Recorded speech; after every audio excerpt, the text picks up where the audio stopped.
The year 289. A king has crowned himself on the rock in the sea. The banners are gathering in the yard below, and in a turret above the rookery, a maester has not slept properly in 3 weeks. His lord came up the stairs once.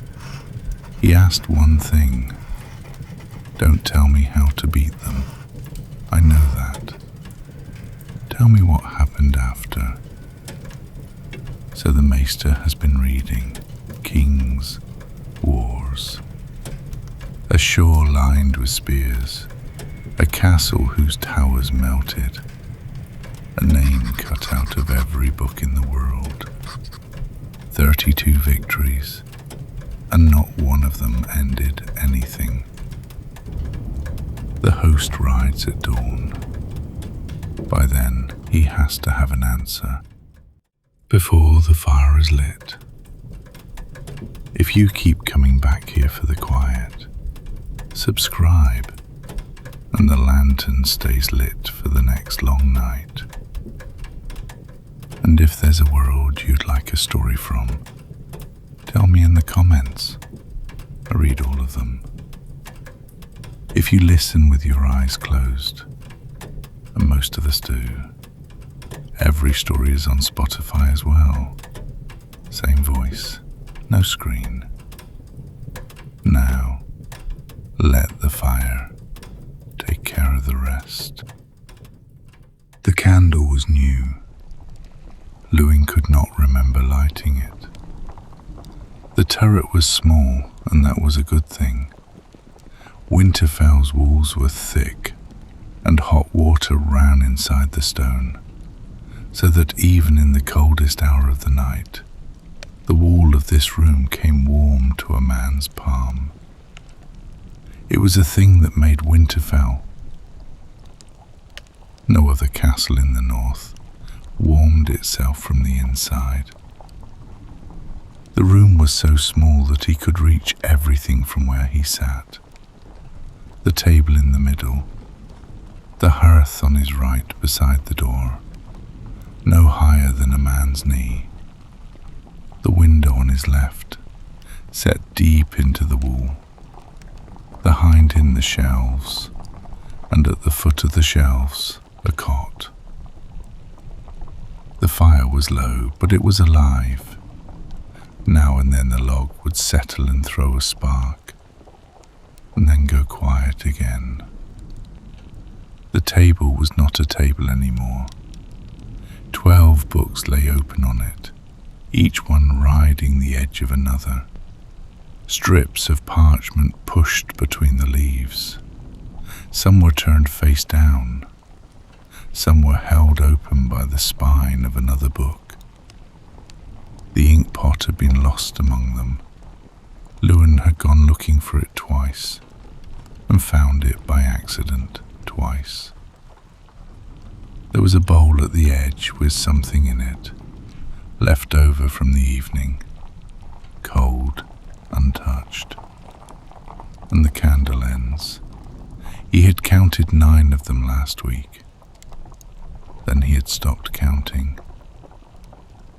The smell of the room had changed over 3 weeks.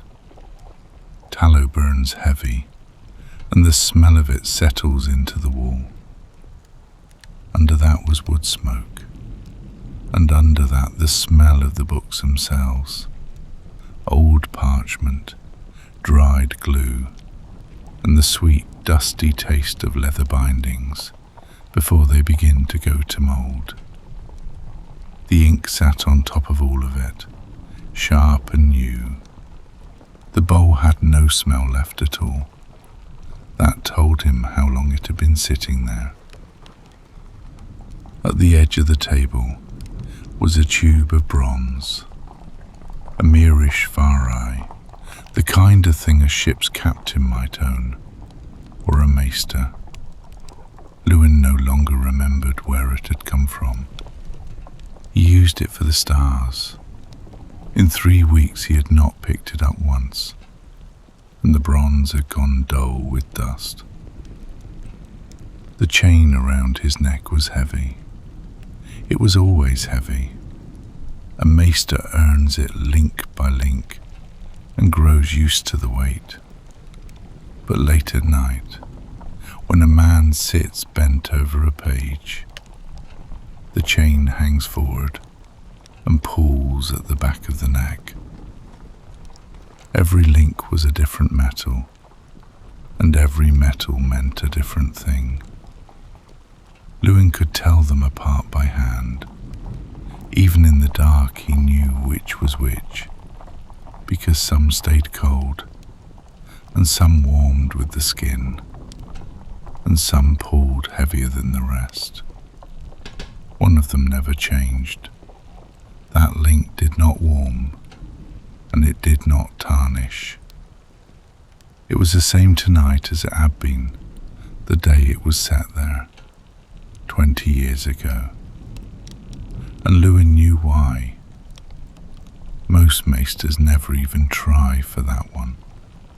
There were gaps on the shelves. There were bigger ones in the library tower, across the yard. The library tower stood opposite the great keep, with steep stone steps winding up the outside of it. Inside it was snug. It had high windows and shelves and benches and a table and 100 books. The whole library of Winterfell was a little more than 100 books. Everything the Starks had gathered across the centuries: histories of wars, account ledgers, house records, a few travellers' tales, a Valyrian scroll called Engines of War, and a journal kept by nobody in particular during a winter nobody had named. 100 books. Most of them were in this room now. The cot had not always been there. Septon Chow had sent it up at the end of the second week, without asking anyone. He had come with 2 men, had them set it in the corner, left a folded wool blanket on it, and said nothing at all. Chow was the man who looked after the library. Lewin had been emptying that library for 3 weeks. Lewin had thanked him. He had not lain on it once. The window was narrow, and it was tall. It sat deep in the thickness of the wall, the stone tapering inward as it went. The glass was small panes set in lead, and it was greenish, the same as the glass gardens. Outside it there was a wooden shutter, half open. Lewin never closed the shutter all the way, however cold it got. In a closed room, the night got longer. Outside the light was going. At the western edge of the sky, there was still a band of blue, thinning, no wider than the back of a knife. Above it, everything was cloud and dark. It was snowing. Summer snow, reluctant. It snows in the north, sometimes even in summer. The old take it for a warning, and the young for an oddity. And which of them is right only becomes clear when the winter comes. The flakes came far apart. One would land on the sill of the window, sit for a moment, and then be gone. Down below the yard was steaming. Winterfell was built over hot springs, and the springs ran under the courtyards. In a dozen small yards there were pools ringed with stone, and in winter the steam off them swallowed half the walls. Now in summer the steam was thinner, but it was there. The snow fell into it and vanished before it ever reached the stone. The walls of Winterfell smoked as well, as though the castle was slowly burning. A thin cold came off the bottom of the glass, and that cold had a smell to it. wet stone and hot water and snow together, mineral and clean.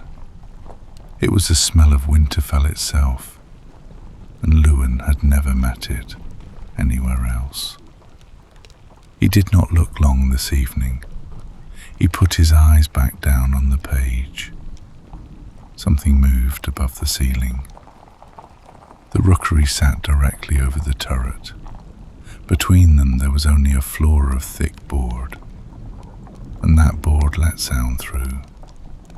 The birds moved about up there, a weight sliding from one perch to another, a wing settling as it folded, a claw dragging on wood. After a while, Lewin had stopped hearing it, the way a man stops hearing his own breath. The rookery had a smell too, and that one was never gotten used to. Bird, feather, and the sharpness of the straw beneath them. In cold weather it was less. Tonight it was faint. But this sound was different. This was a bird from outside. The beat of the wings went ragged for a moment, then a creak, then the weight coming down. A raven had landed and was settling onto its perch. There would be a tube on its leg, and in that tube a strip of paper. Lewin did not get up. He had not opened the Raven ledger in 3 weeks. This bird was not going into that ledger either. He already knew what it said. It would be from Barrowton, or from White Harbour, or from some small house whose name had come through 3 times this week. And it would say, the last men were on the road. There was nobody left to call. There had been nobody left a week ago, in truth. Every raven that came now carried the tail end of a number that was already known. The bird above him settled and went quiet. Lewin looked at the length of the candle. Then he looked at the window. The blue in the west had thinned a little more. It was a line now, and soon it would not be there at all. Morning. He turned the page in front of him.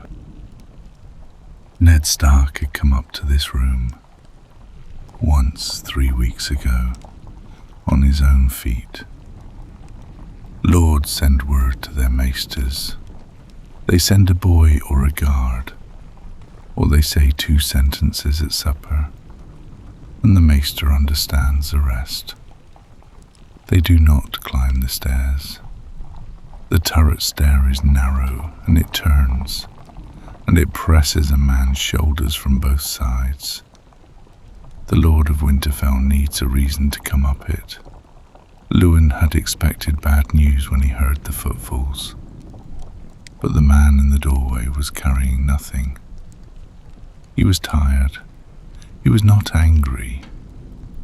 Ned Stark's anger never made noise anyway, and this was not that either. It was the tiredness of a man who has been turning something over for a long time and has not gotten anywhere with it. He did not come in.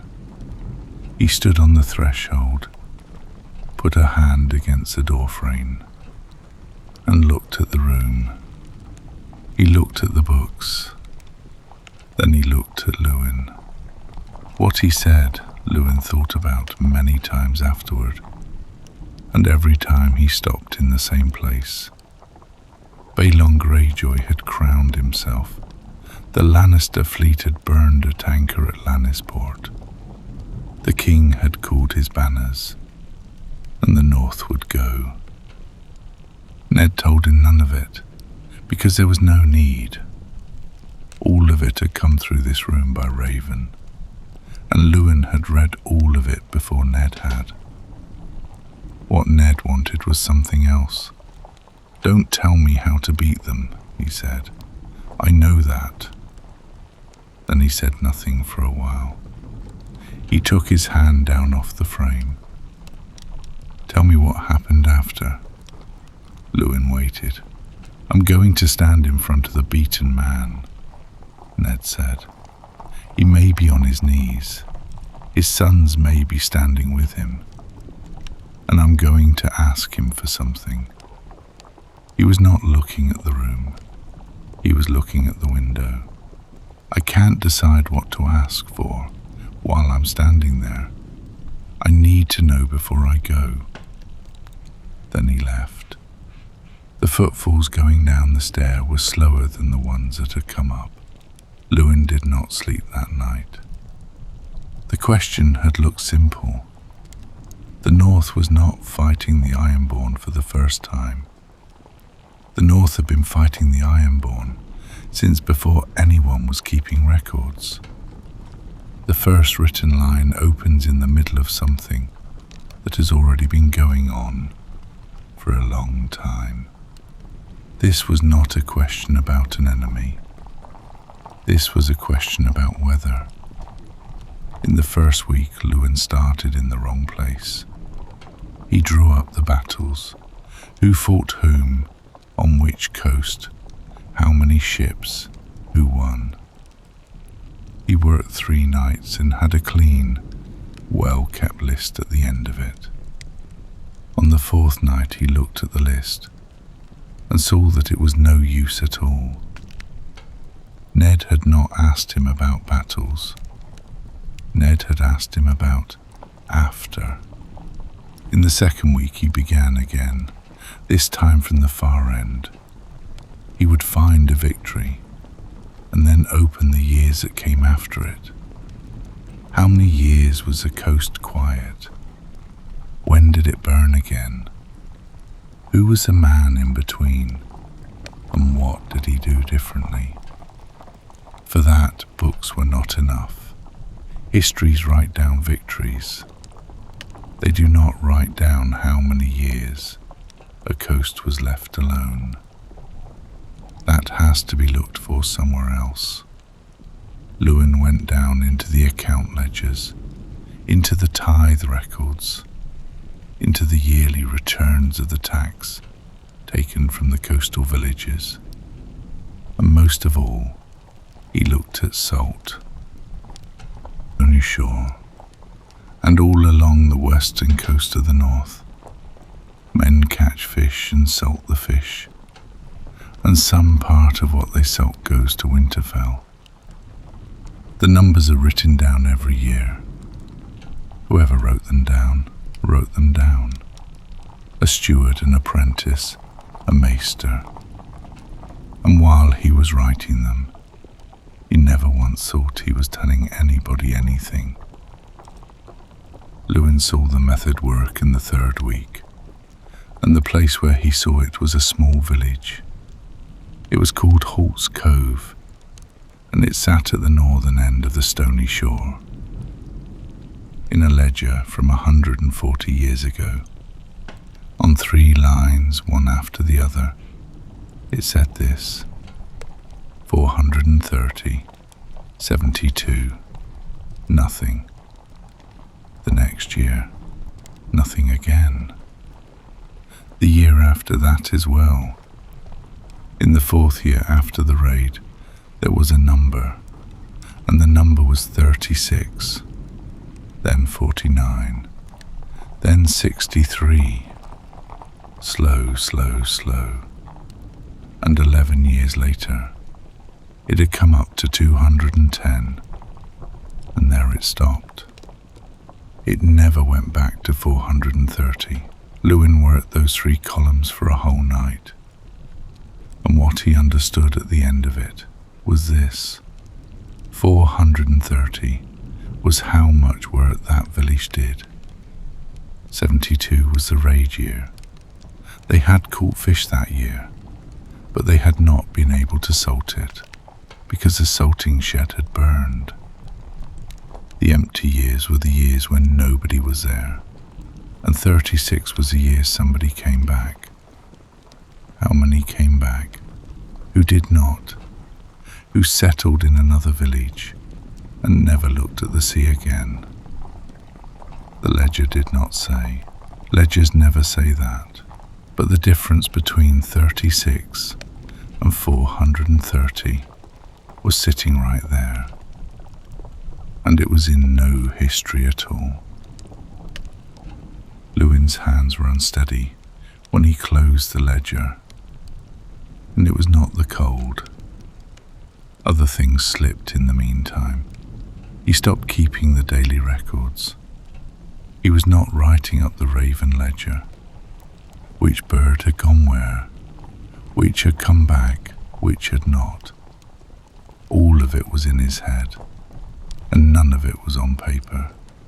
He had handed the glass garden records to one of the young ones, and the boy's numbers were careless.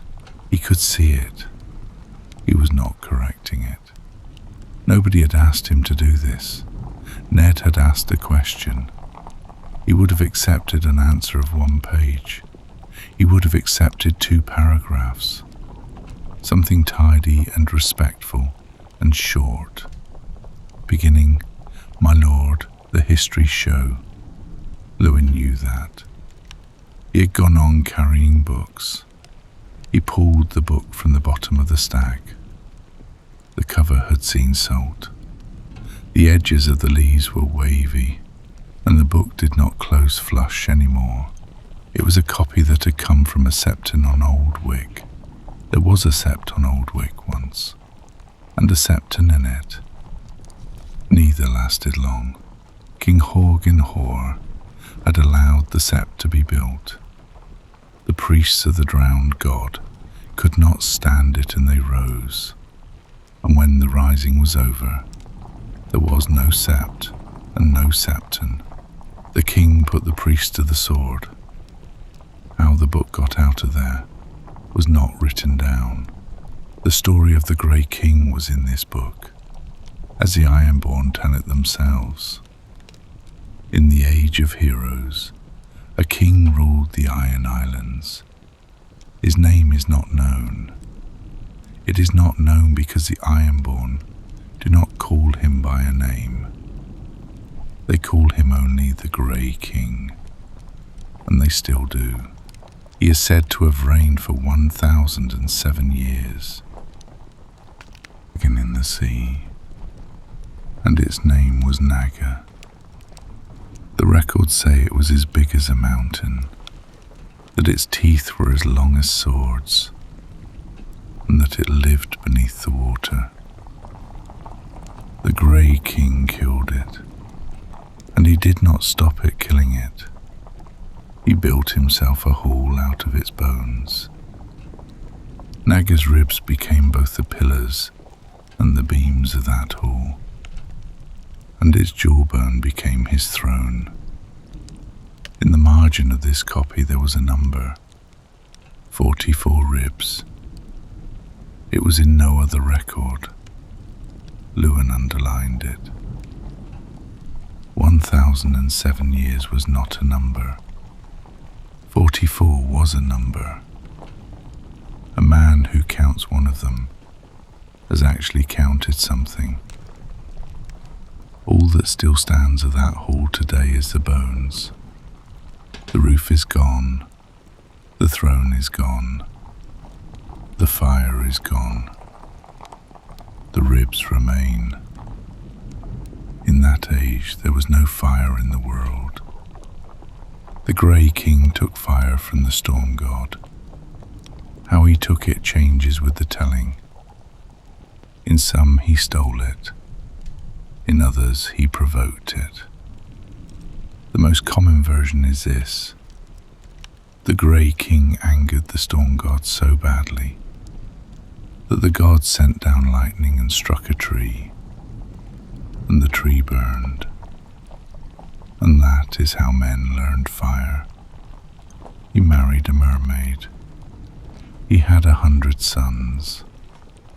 He taught men to weave nets, and he taught them to make sails, and he taught them that the sea belonged to them. He carved the first longship with his own hands. The wood he used was the pale wood of a demon tree called Eeg, and that tree is said to have eaten the flesh of men. The sources part ways on what his crown was made of. Some say driftwood, some say Naga's teeth. Today the Ironborn wear a crown of driftwood, and that shows the first telling one. But a custom winning is a different matter. He changed as he aged.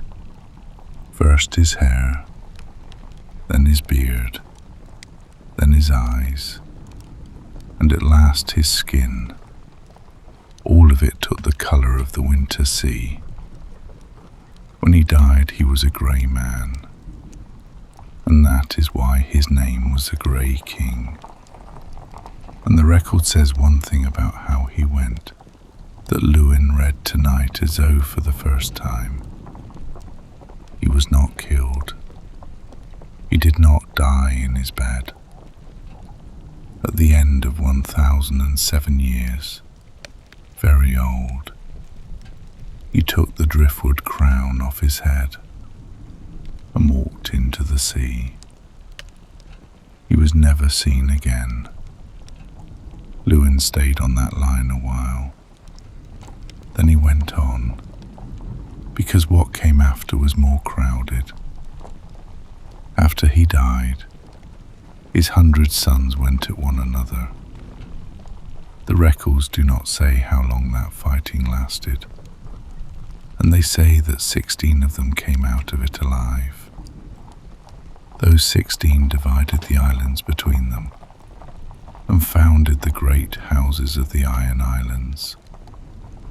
Nearly every great Ironborn house today traces its blood to the Grey King. Nearly. There is one exception. House Goodbrother claims descent not from him, but from his older brother. Lewin stopped at that last line and smiled. For the first time that night, even inside a legend 1007 years long, one house had found a way to get a single step ahead of its neighbour. 7 years is not a lifetime. It is a dynasty.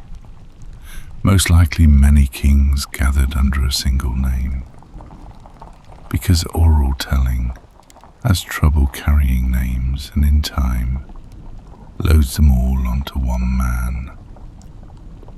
The mermaid is a marriage, perhaps an alliance, perhaps a woman from a far island, perhaps only an epithet. 100 sons is not a number, but a sign of plenty. Naga is a whale, or a rock formation come up out of the sea, or nothing at all. Lewin wrote none of it down. There was no point in writing it, because 3 months ago, on Old Wick, beneath the ribs of Naga, a crown of driftwood had been set on Balon Greyjoy's head. Men had knelt. The sky had been visible between the ribs. Then the ships had gone out, and Lannisport had burned. And now every banner in the north was gathering in the yard below. And in the morning, they would ride. Whether a tale is true does not change what the men who believe it do. He turned the page. The pages after that were drier and worse. The Ironborn call their raiding reaving, and it is not a word used for theft. For them it is a form of worship. The drowned god came out of the sea. He died, and he came back. Every Ironborn child has its head wet with seawater when it is born. Some of them go a second time when they are grown, properly this time, until the breath stops.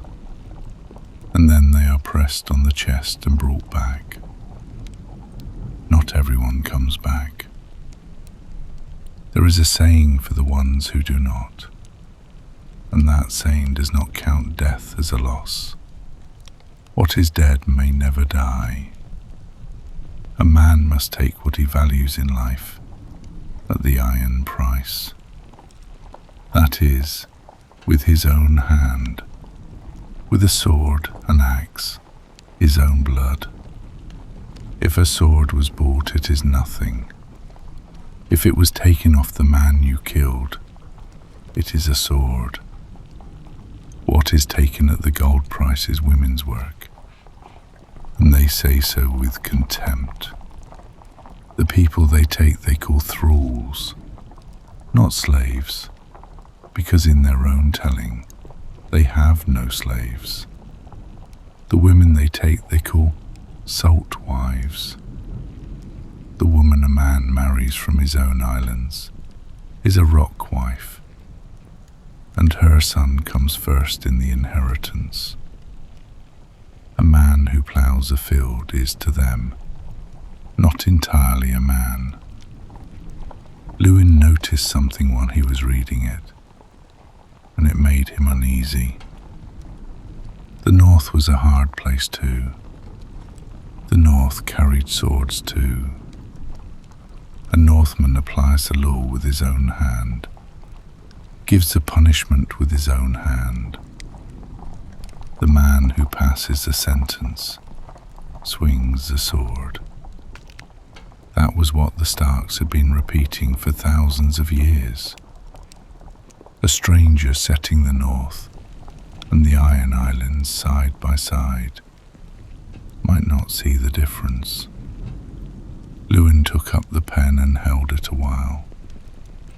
The difference was this: a Northman plants what he takes, but he did not write it as a sentence. He put 2 words in his ledger, earth and sea, and drew a line between them. Then he went on. To appear was Harren Hor. A king's moot gives the islands a king they hold in common. A king held in common needs an enemy held in common. Whether the men who chose Harren had thought about that, the record does not say, but it says what he did after he was chosen. Under his rule, the Ironborn took the stony shore. The stony shore lies on the Sunset Sea, southwest of the Wolfswood, a long flat strip of it.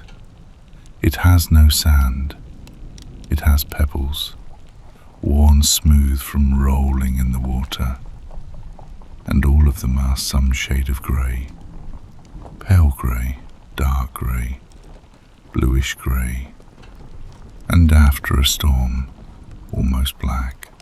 The wave that comes in turns those pebbles over, and when it pulls back, they all speak at once. A man who grew up there cannot sleep without that sound. There are few people. The villages are small, 10 households, 15. The houses are low, and they turn their backs to the wind. Every village has a flat place where the nets are laid out, and every village has a shed where the fish is salted. The sheds are always built close to the water, because fish is heavy to carry. Long ships draw shallow. They need no harbour, they need no pier. They run up onto the pebbles, and the men step down and walk. The record does not describe the raid itself, but Lewin knew how a village is raided, because a maester has to know which season they come in, what they take, what they leave. All of it sits in the salt ledgers as numbers, looking as though it is saying nothing. They come near dawn, not in the dark. Nobody runs a ship onto shingle in the dark. At first light, because they need to see, and the village needs not to. A fishing village has no wall. You cannot wall a fishing village. The side facing the sea is the side the work is done on. The nets are laid there. The boats are drawn up there. The salting shed stands there. A wall separates a village from its own work, and at that hour, half the men are already down on the shingle. The first thing to burn is the salting shed. There is a reason for that, and the reason is not cruelty. The shed is the building nearest the water, and its timber has been soaking up fish oil for years. When a torch touches it, it goes up faster than anyone expects. A man who has smelled that fire once does not forget it. Burning fish oil is heavy and sweet, and the smoke of it stays low to the ground. What they take is plain enough. Salted fish, food for a voyage, rope and iron, nails, hooks, an axe, a gaff. Iron is scarce in the coastal villages of the north, and that makes it worth having. And all the iron in one man's house comes to a handful, but the iron of 20 houses comes to a chest. And they take people. Lewin looked back a page as he read it. Thrall and salt wife, and a man taking what he values with his own hand. The words had been there. Now the thing the words meant was there as well. The whole business takes less than a morning. And there is one thing more, and only the ledgers say it.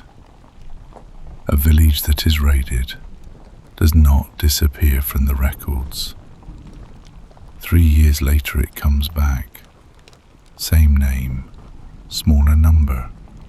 Somebody has returned. Somebody has rebuilt the shed, mended the nets, drawn the boat up again. To the same place, to the same side, the one facing the sea. Lewin had seen it in 3 separate villages, in a ledger covering 20 years, and every time he had felt the same thing. Harrig's men took that coast, and they held it, and they burned wide stretches of the wolf's wood. A forest does not burn easily, a northern forest least of all. Green wood will not burn, moss will not burn, wet ground will not burn. A man who wants to burn a forest has to wait for his season, the end of summer, those few weeks when the rain stops. And when it does burn, it does not burn from the top, it burns from the ground. Scrub, dead branch, fallen leaf. The fire walks along the surface of the earth and takes the trees from underneath. That is why it is slow, and that is why it cannot be stopped. Smoke goes where the wind goes, and something else goes ahead of it. The animals, deer, fox, wolf, all of them run the same way, and they do not fight one another while they are doing it. The burning of a forest is announced by the animals coming down onto the flat land before any man has seen the smoke. Lewin stopped and read the line again. They burned wide stretches of the wolf's wood. The wolf's wood was visible from the window of this room. In daylight, with the shutter all the way open, the tops of the trees showed far off as a dark line, and that line ran to the end of the horizon. It begins west of Winterfell, and it goes down to the sea. There are villages in it, and hunters, and in winter there are wolves. How much of a forest can one man burn? Wide stretches. The maester who wrote that did not know either. Most likely he had taken it from another line, written 100 years before him, and the man who wrote that line had taken it from somebody else. How many villages burned is not written. Who died is not written. No raven ever flew from that coast. Lewin put down his pen and looked at the window. Outside it was dark. The line of trees was not there. Harren had a son, and they called him the Raper. His name was Ravos. Ravos settled on Bear Island. Bear Island lies in the Bay of Ice, north of Deepwood Motte. There was a reason he chose it. A man looking out from there sees a long stretch of the coast, and a ship going out from there, with the wind behind it, makes landfall before the sun comes up. Settling on an island is better than settling in the castle. A castle can be besieged. An island cannot. Ravos held that island for years. That is all the record says. Years. It is a number that appears most often in the records, and it means nothing at all. But Lewin had learned to read what was not in the record, and the salt ledgers showed those years. If a man is sitting on Bear Island, then every spring the villages on the facing coast learn something again. They do not know whose house will burn this year. They know that somebody's house will. A child is born on that coast, grows, has a child of its own, and not on one single day of its life does it look at the sea and feel easy. That is what years was. In the end he was driven out. Who drove him out was written on a page further on. On the 12th leaf of the book, in the right-hand margin of the page, there was another hand. The writing of the text was neat, a trained hand out of the citadel. The letters are all of a height, and the lines do not drift down the page. The writing in the margin was small. It had been thrown down in a hurry. The ink was darker, which meant it was newer, added perhaps 100 years later, perhaps 300. Whoever wrote it had not cut his pen well. The tip of one letter had scratched the paper. 4 words. Iron Russ. Sons do not. Lewin looked at it. The page was full of Ironborn and full of sons. The Grey King had 100 of them. Harren had 1. The easy reading was sitting right there. He could have put out his hand and taken it. It was too easy. When a man writes something in the margin of a book, in the middle of the night, that thing belongs to what is in his head, not to what is on the page. It may have nothing to do with the paragraph beside it. Most of the time, it does not. Perhaps it was a saying, no longer known. Something said in a coastal village, something said aboard a ship, something lost. Perhaps it was a joke. Perhaps a man was doing exactly what Lewin was doing at that moment, spending the night in a room, chasing a question that had no answer, and putting down on the nearest paper a sentence that had come into his head. Lewin opened his own ledger and copied the 4 words into it. He did not know why. He turned to the next leaf. Generations went by, and on the page it took 2 lines. Nobody had written down how many generations. Loron Greyjoy was called the Old Kraken. He invaded the western coast of the north, and he took back Bear Island and Cape Kraken. Took back. Lewin set down his pen. For a thing to be taken back, it has to have been lost first. And for it to be lost, it has to have been won at some point. Inside those 2 lines, there was a war with no name. There was a generation with no name. The grandsons of the men who drove Ravos out. Perhaps their grandsons' grandsons.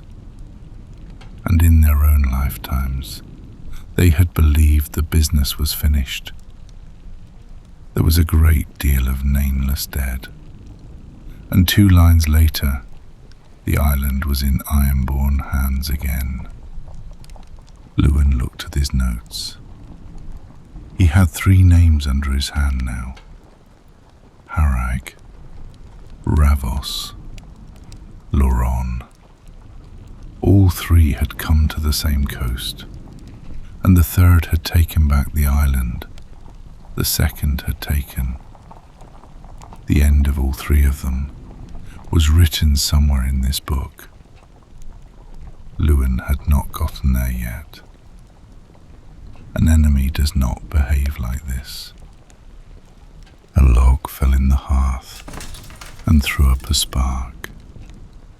Lewin raised his head. Outside, the blue was finished. The window was black now. The snow only showed when it came into the light of the candle. It would flash for an instant and then be gone. The sounds from below had thinned. All evening the yard had been full. There were horses, there were carts, there were men's voices. Because it came from far off and from behind stone, none of it was separable. All of it was one low sound, and that sound had dropped away now. The castle was lying down. It was lying down the way a castle does, when it has to be up very early in the morning.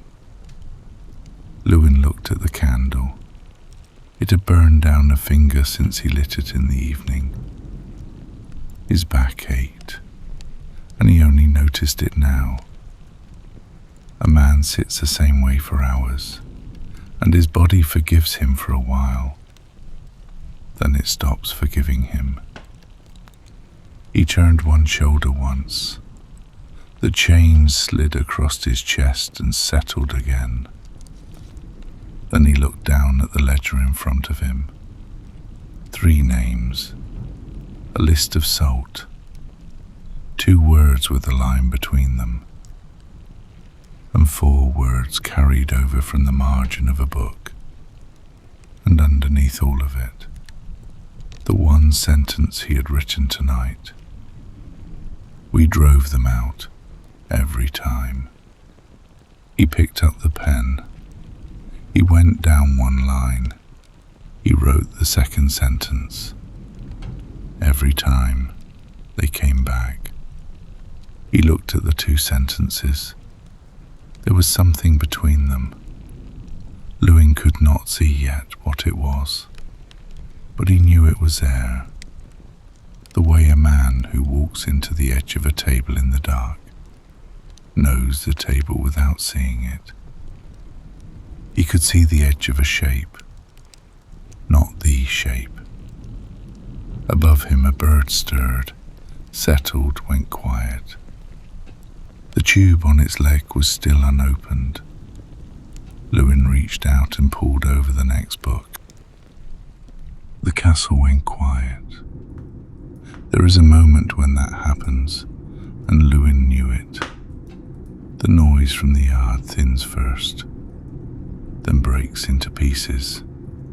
A horse, a door, something a man says a long way off, and then the pieces stop as well. What is left is the sound the stone makes by itself. A castle has a voice, wind turning at the corner of a wall, hot water moving inside the stone, timber drawing in as it cools.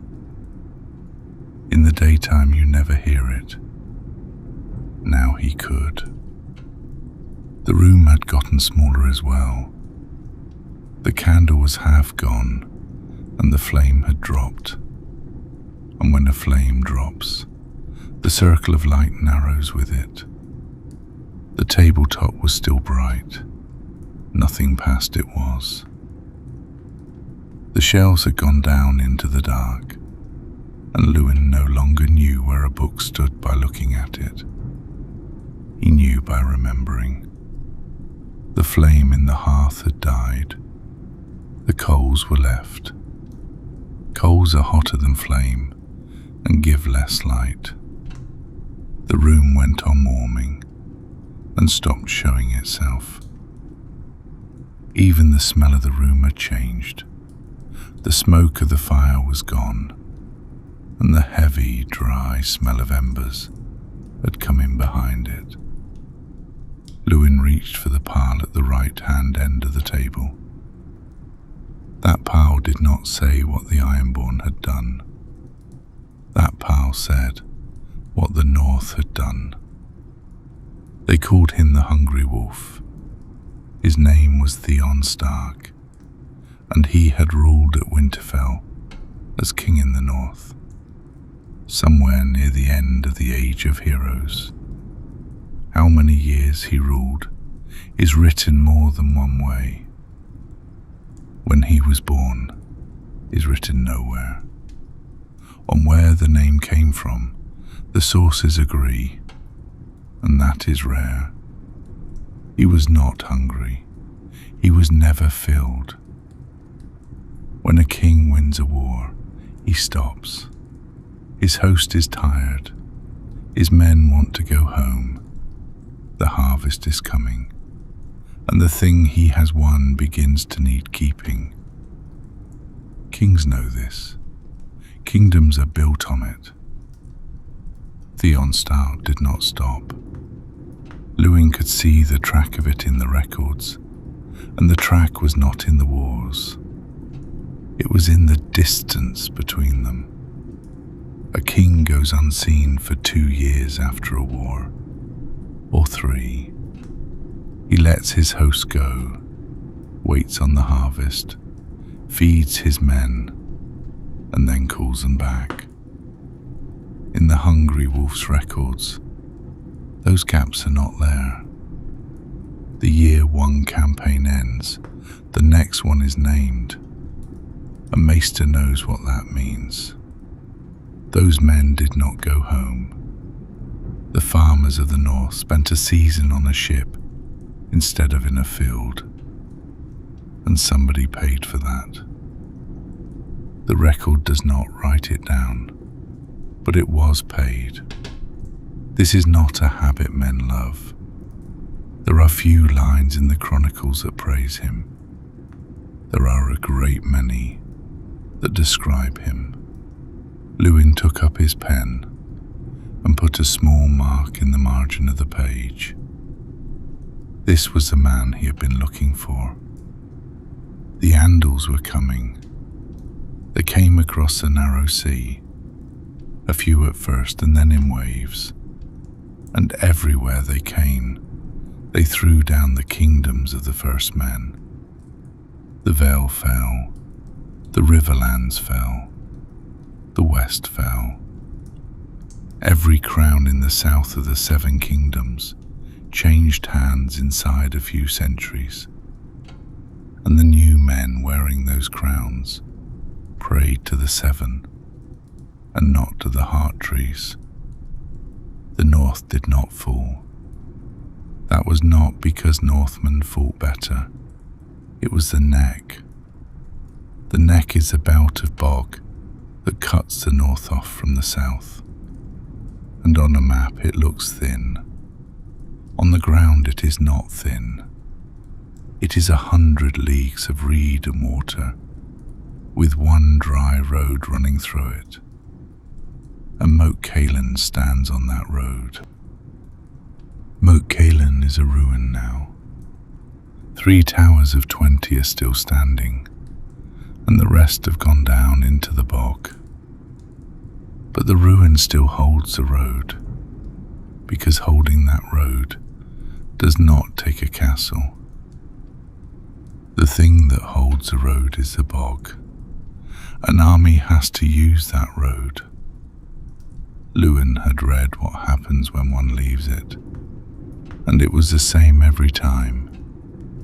The mire takes a horse at the knee first, and then at the belly. When a horse goes down, the men who try to pull it out go down with it. A man in mail cannot walk in reeds, and if he takes the mail off, the flies eat him. And there are people who live in those reeds, Crannoc men, small and quiet, and they use poisoned arrows. No army comes into the north without passing under Moat Cailin, and the number of hosts that have come through that narrows in thousands of years is small enough to count. The north standing for thousands of years was never a matter of swords. It was a matter of ground. But coming by sea is another thing. The sea has no castle. Argos 7-star came by sea. The records do not say how many ships he brought. What they say is this: Argos 7-star was an Andal warlord. His name meant 7 stars, and the men he put ashore wore iron mail. That last part passes as one clause and stops there, and everything about the war is inside it. The first men carried bronze. The Andals carried iron. A bronze sword finds iron mail and slides off it. An iron sword finds bronze and goes in. The reason the Andals took half of the 7 kingdoms was not their gods. The Weeping Water is a narrow, fast river on the eastern coast of the north. Where the name came from, nobody ever wrote down.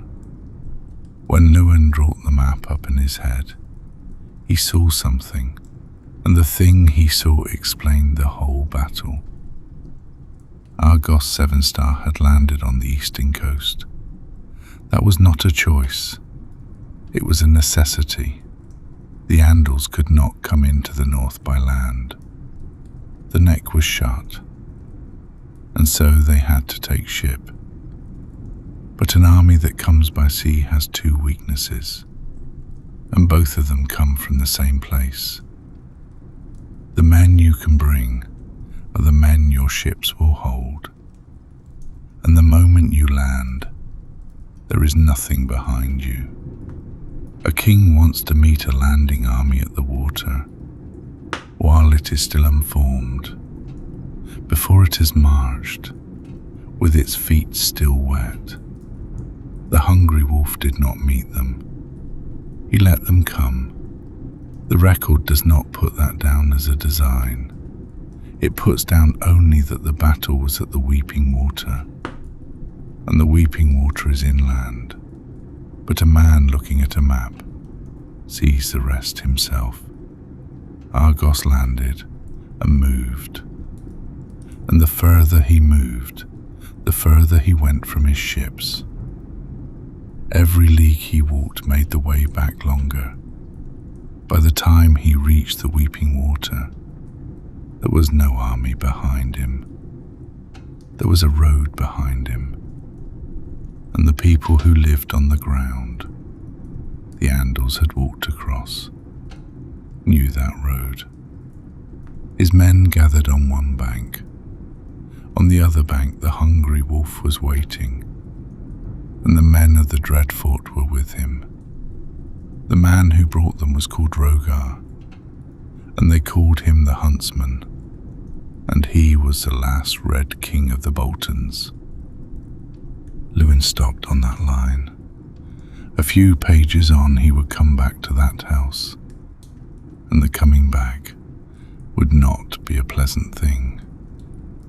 But tonight, on this page, Rhogar stood beside a Stark, and the two of them were looking at the same water. A river battle is a river battle.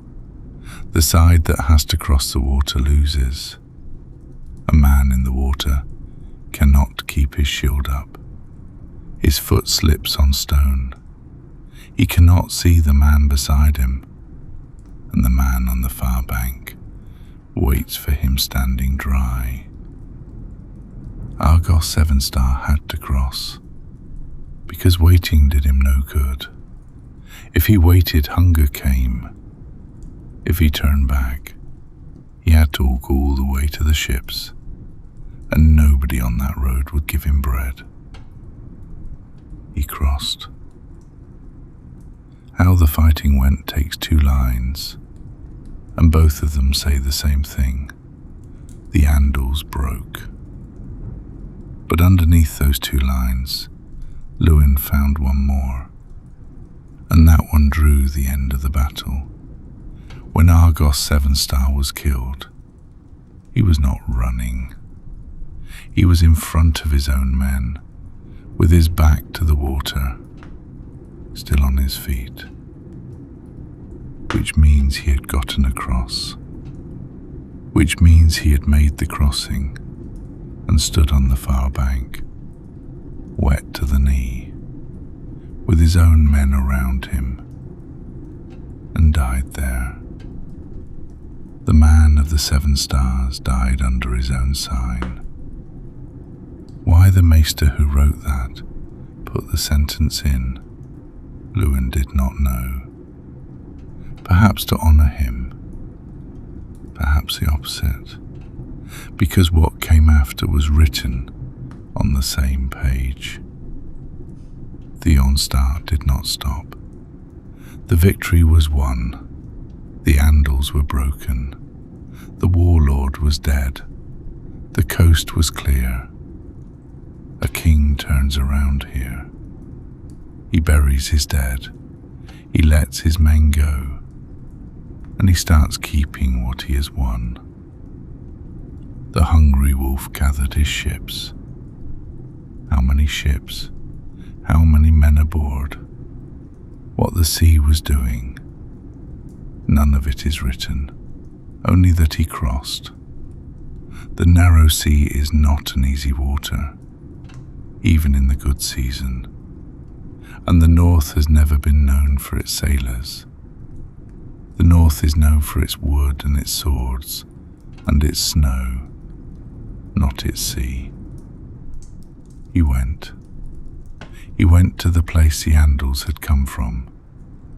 Andalos lies on the far side of the narrow sea, and it is named as the place where the faith was born. It has low hills. Its rivers are slow and do not freeze in winter. They grow barley there, and they keep sheep, and the ridges of the hills have gone bald from grazing, which changes the colour of the ground when you look at it from far off. Their villages are bigger than the villages of the north, because the ground is kinder. Their houses are timber, their seps are stone. A place tells you what it holds dear, by which of its buildings it makes out of stone. And when he went, he took the body of Argos 7-star with him. He did not bury it. He did not burn it. He did not put it in the sea. He had it lashed to the prow of his ship. A ship carries a figure at the prow, a beast cut out of wood, a woman, a god.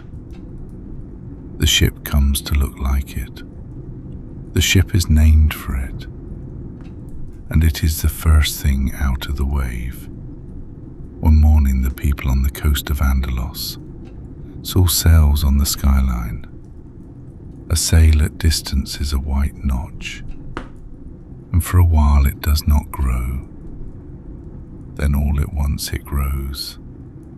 A man on the shore sees it, and looks a while and cannot be sure.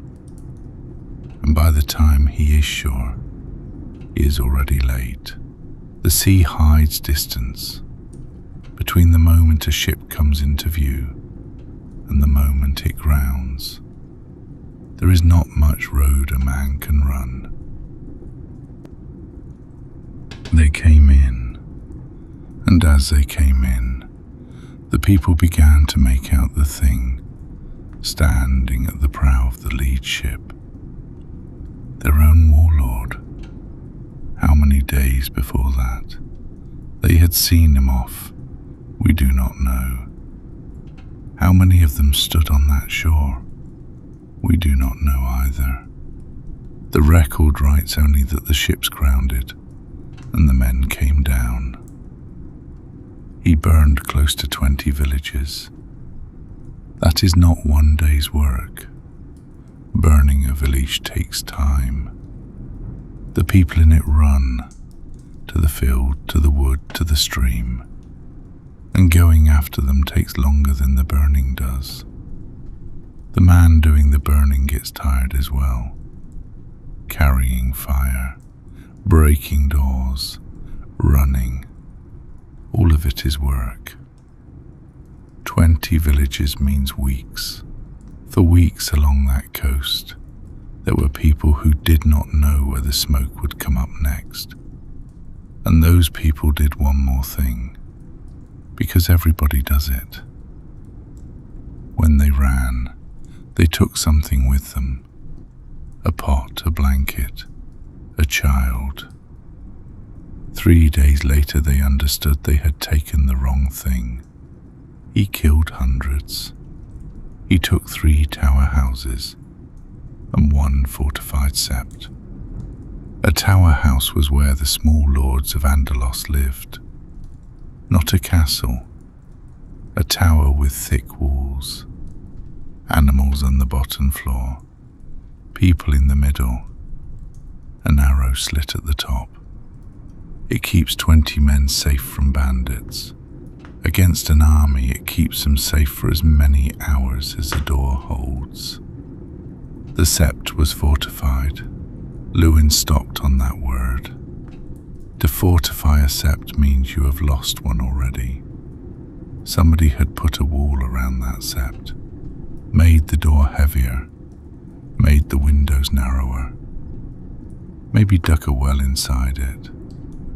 Years before, out of some other fear, and because that fear turned out to be right, they had never let it go slack again. And it was not enough. Then he turned around. He took no land, built no castle, left no governor. The north never held a foot of Andalos. The only things left there were ash and a fear that did not keep. There was one reason for him to go, and the reason was not land. He went to show that he could go, and when he came home with heads. He brought back the heads of the men he had killed and had them set out along his own shore. They were put on spear points.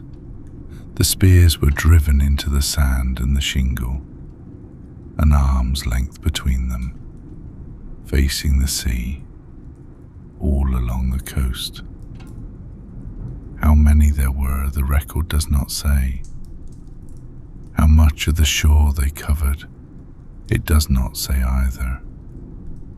But there is one thing it does say, and that one thing speaks louder than a number.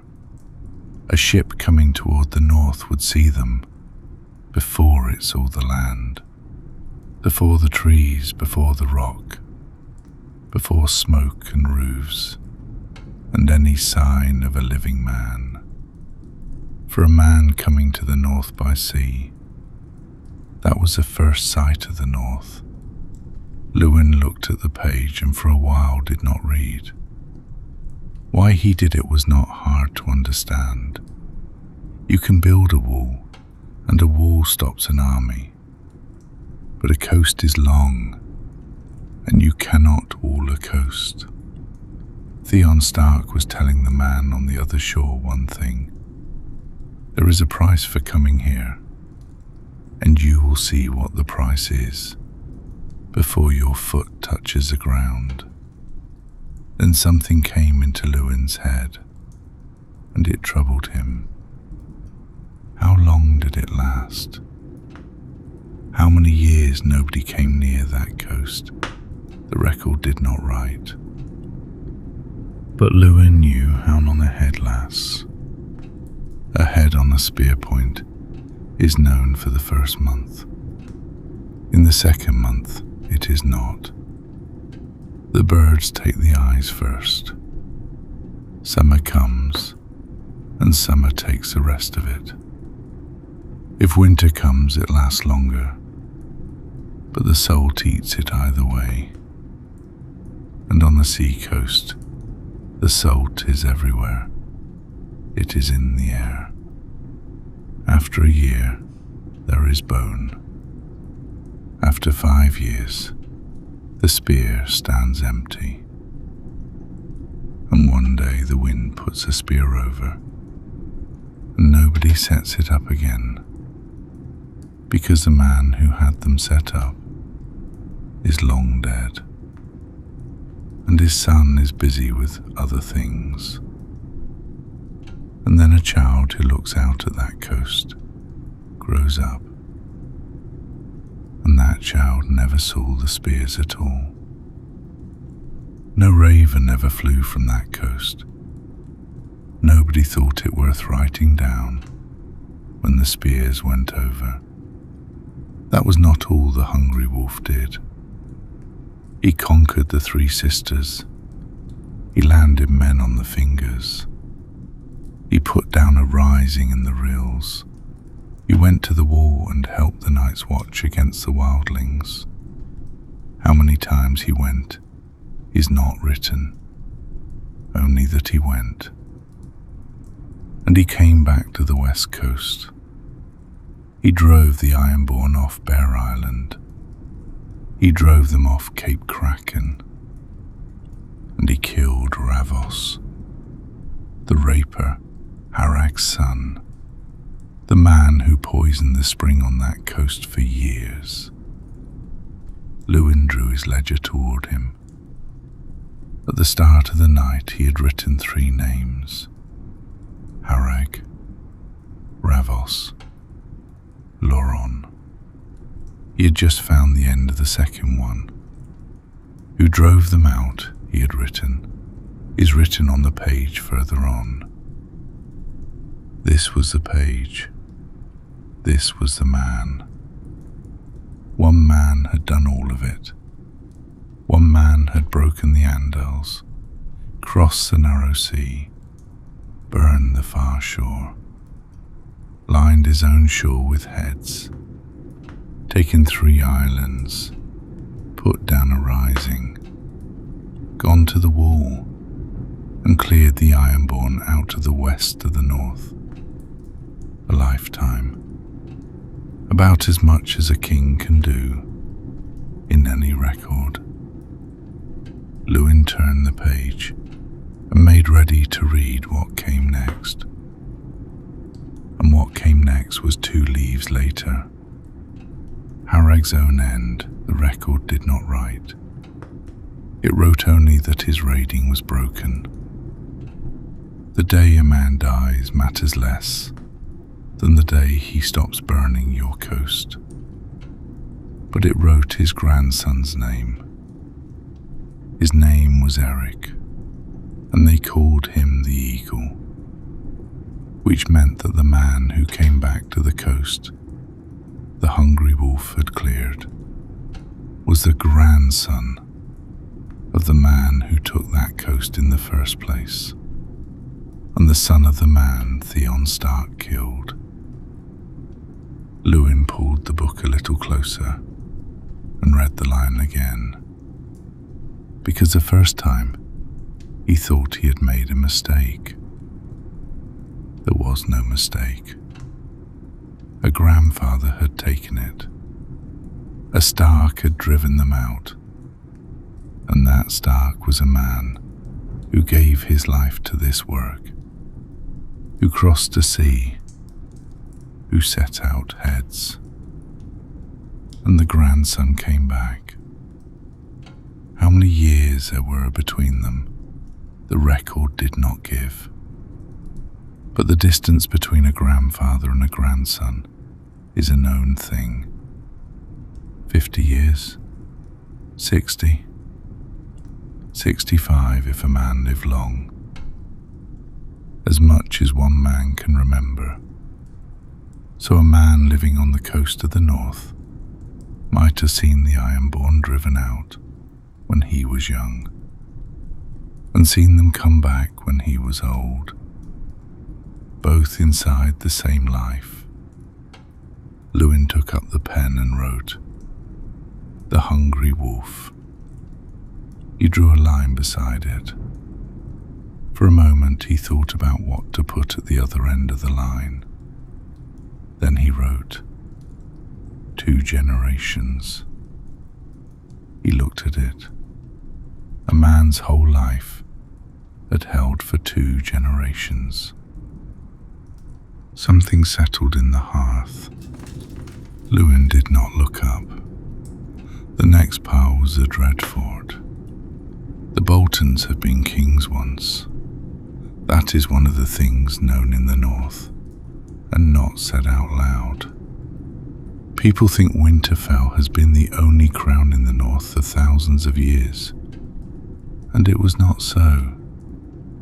In the Age of Heroes, the Dreadfort had kings of its own, and they were called the Red Kings. Their lands ran from the last river to the Sheep's Head Hills, which is to say almost the whole of the east of the north. The greatest rival of the kings of winter was not beyond the wall. It was not across the sea. It was the same ground. And that rivalry lasted thousands of years, because neither of them could finish the other. There is a list of the Stark and Bolton wars in the records, and the list is long. Who won and when is unclear in most places, but one thing is not unclear. Winterfell burned twice. The first was at the hands of the second Royce. The record gives no year. What it gives is this. The king of the Dreadfort came and laid siege and took it and burned it. Burning a castle is not like burning a village. Winterfell is stone, and stone does not burn. What burns is what is inside it. A castle from the outside is a wall. From the inside it is timber. The floors are timber. The stairs are timber. The doors, the shutters, the beams, the rafters. Everything under the roof. The granary is timber, and it is full.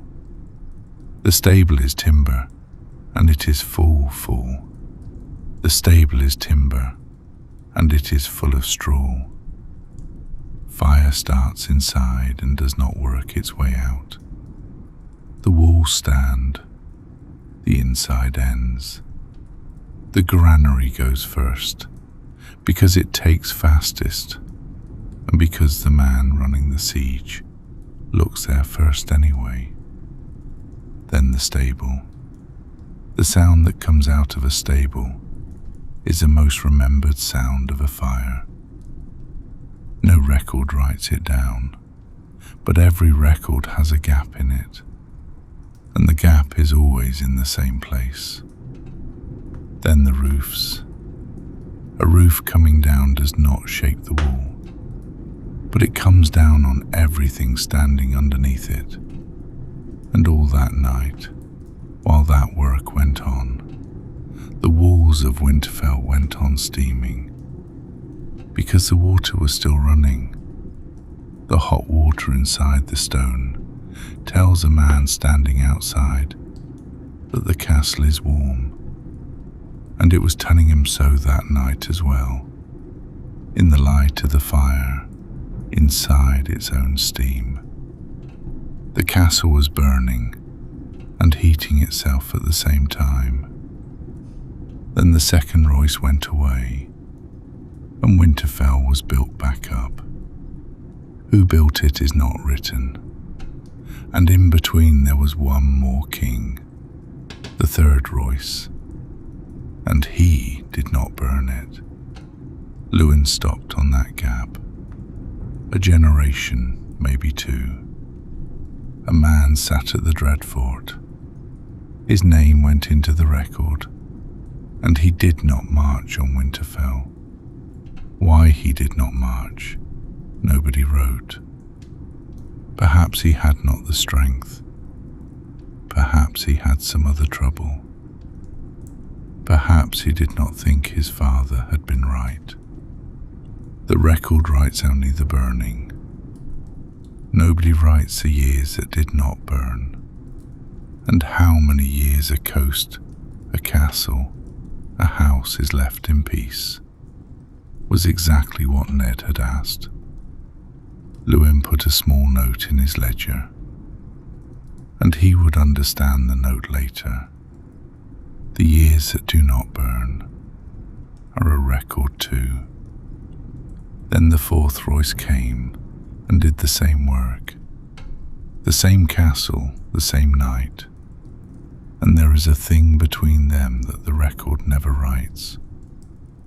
Somebody built it back. If it burned twice, it was raised twice. A man came and stood in front of the blackened stone, measured a beam, ordered timber, sent for a master builder, and started again. The record does not write that man's name. Lewin put down his pen. Then he did a thing without thinking about it. He reached out from the table and put his hand on the wall beside the window. The stone was warm. It was always warm. This was the wall the water ran through, and that stone had stood here twice, while everything above it burned. Lewin did not know when this tower had been built. Nobody knows exactly when any part of Winterfell was built. The castle has been repairing itself for thousands of years, and a repaired place is built to look like the place that stood there before it. But there was one fact, and it was under his hand. The floor of the room he was sitting in had been ash once, perhaps twice. In the library tower where he kept his books, there may have been no books left at all. One morning, the rookery above him had emptied, and the birds had scattered into the smoke. And somewhere, in the room that stood here before this one, another maester had sat, and that night nobody asked him a question. Lewin took his hand off the wall and went back to the book. And the Boltons had a custom. They flayed the skin from the Stark princes and lords they beat. The record does not write it as an event. It writes it as a practice, which is to say, it was not a thing that happened once, a thing a king did in anger. It was a thing that was done, repeated, known, expected. The skin that is taken off is dried. It is worked, and it is worn. While Lewin read that line, a part of his mind did the work without being asked. He knew how a hide is worked, which salt how many days, how far it is stretched. Knowledge does not choose, and a question came behind it, and that one came unasked as well. Where would a man wear such a thing? A cloak is for being seen in. It is worn in a hall, at the head of a table, in front of guests who have come, which means there were evenings at the Dreadfort when the man at the head of the table had a Stark skin on his shoulder, and the men at that table knew it, and the meal was eaten. Lewin looked at the fire. In the end they knelt. The last Red King, Rogar the huntsman, the man who stood beside the hungry wolf and looked at the water, at the weeping water, bent the knee to Winterfell. And when he bent it, the record argues with itself. The maesters say 1,000 years, but it shows the same man at the weeping water in the age the Andals came, and that age was thousands of years ago. The two cannot stand together. Either there were two Rogars, or somewhere a scribe copied a number wrong, and everyone after him copied the scribe. Lewin noted it in the margin and went on. A maester has to mark a contradiction he cannot settle, and leave it standing, not rub it out. And in bending the knee he gave two things. The first was a promise. They would stop the flaying. When a house has to promise that as well, while it is kneeling, you have learned enough about that house. The second was hostages. The record passes it in one word. Sent hostages, and does not write how many, or who they were, or how long they stayed. Lewin read the word, stopped a moment and went on. He did not stay with it that night. They say there are still skins hanging inside the Dreadfort. Nobody has seen them. The saying has stood for thousands of years, and nobody has troubled to put an end to it. Not the Boltons, not the Starks. Before he closed the page, Lewin thought of something. Tomorrow morning, the banners of the North would form up in the yard. The wolf of Winterfell in front, the son of the Karstarks, the giant of the Umbers, the bear of the Mormonts, the merman of the Manderleys, and the flayed man of the Dreadfort. They would all be walking the same way. Lewin turned the page. Roderick Stark took back Bear Island. When he took it is not clear. The record says only that it was after the death of Lauren Greyjoy. How he took it leaves two separate accounts, and maesters still argue today over which one to believe. The first account, and this is the one written in the histories, is that he won the island in a wrestling match. It is told like this. On Bear Island, at the northern end of it, there is a flat of rock, and the Ironborn gathered there. Roderick Stark came alone. He drew his sword and handed it to the man behind him. The name of the man he faced is not written. They wrestled. How many watched? How long it went? Who went down first? None of it is written. Only this: Roderick Roderick Stark won, and the Ironborn kept their word, and they got into their ships and left. Some maesters allow it. The Driftwood kings, they say, were fond of showing their right to rule by contests of strength. For an Iron Man, losing to one man's arms was less shameful than losing to an army. A man beaten in a battle goes home and is ashamed. A man beaten in a wrestling match goes home and tells a story. Some maesters laugh at it. By the second account, Roderick Stark won the island with words. A bargain, a threat, an offer. What it was is not known, but the thing won is the same.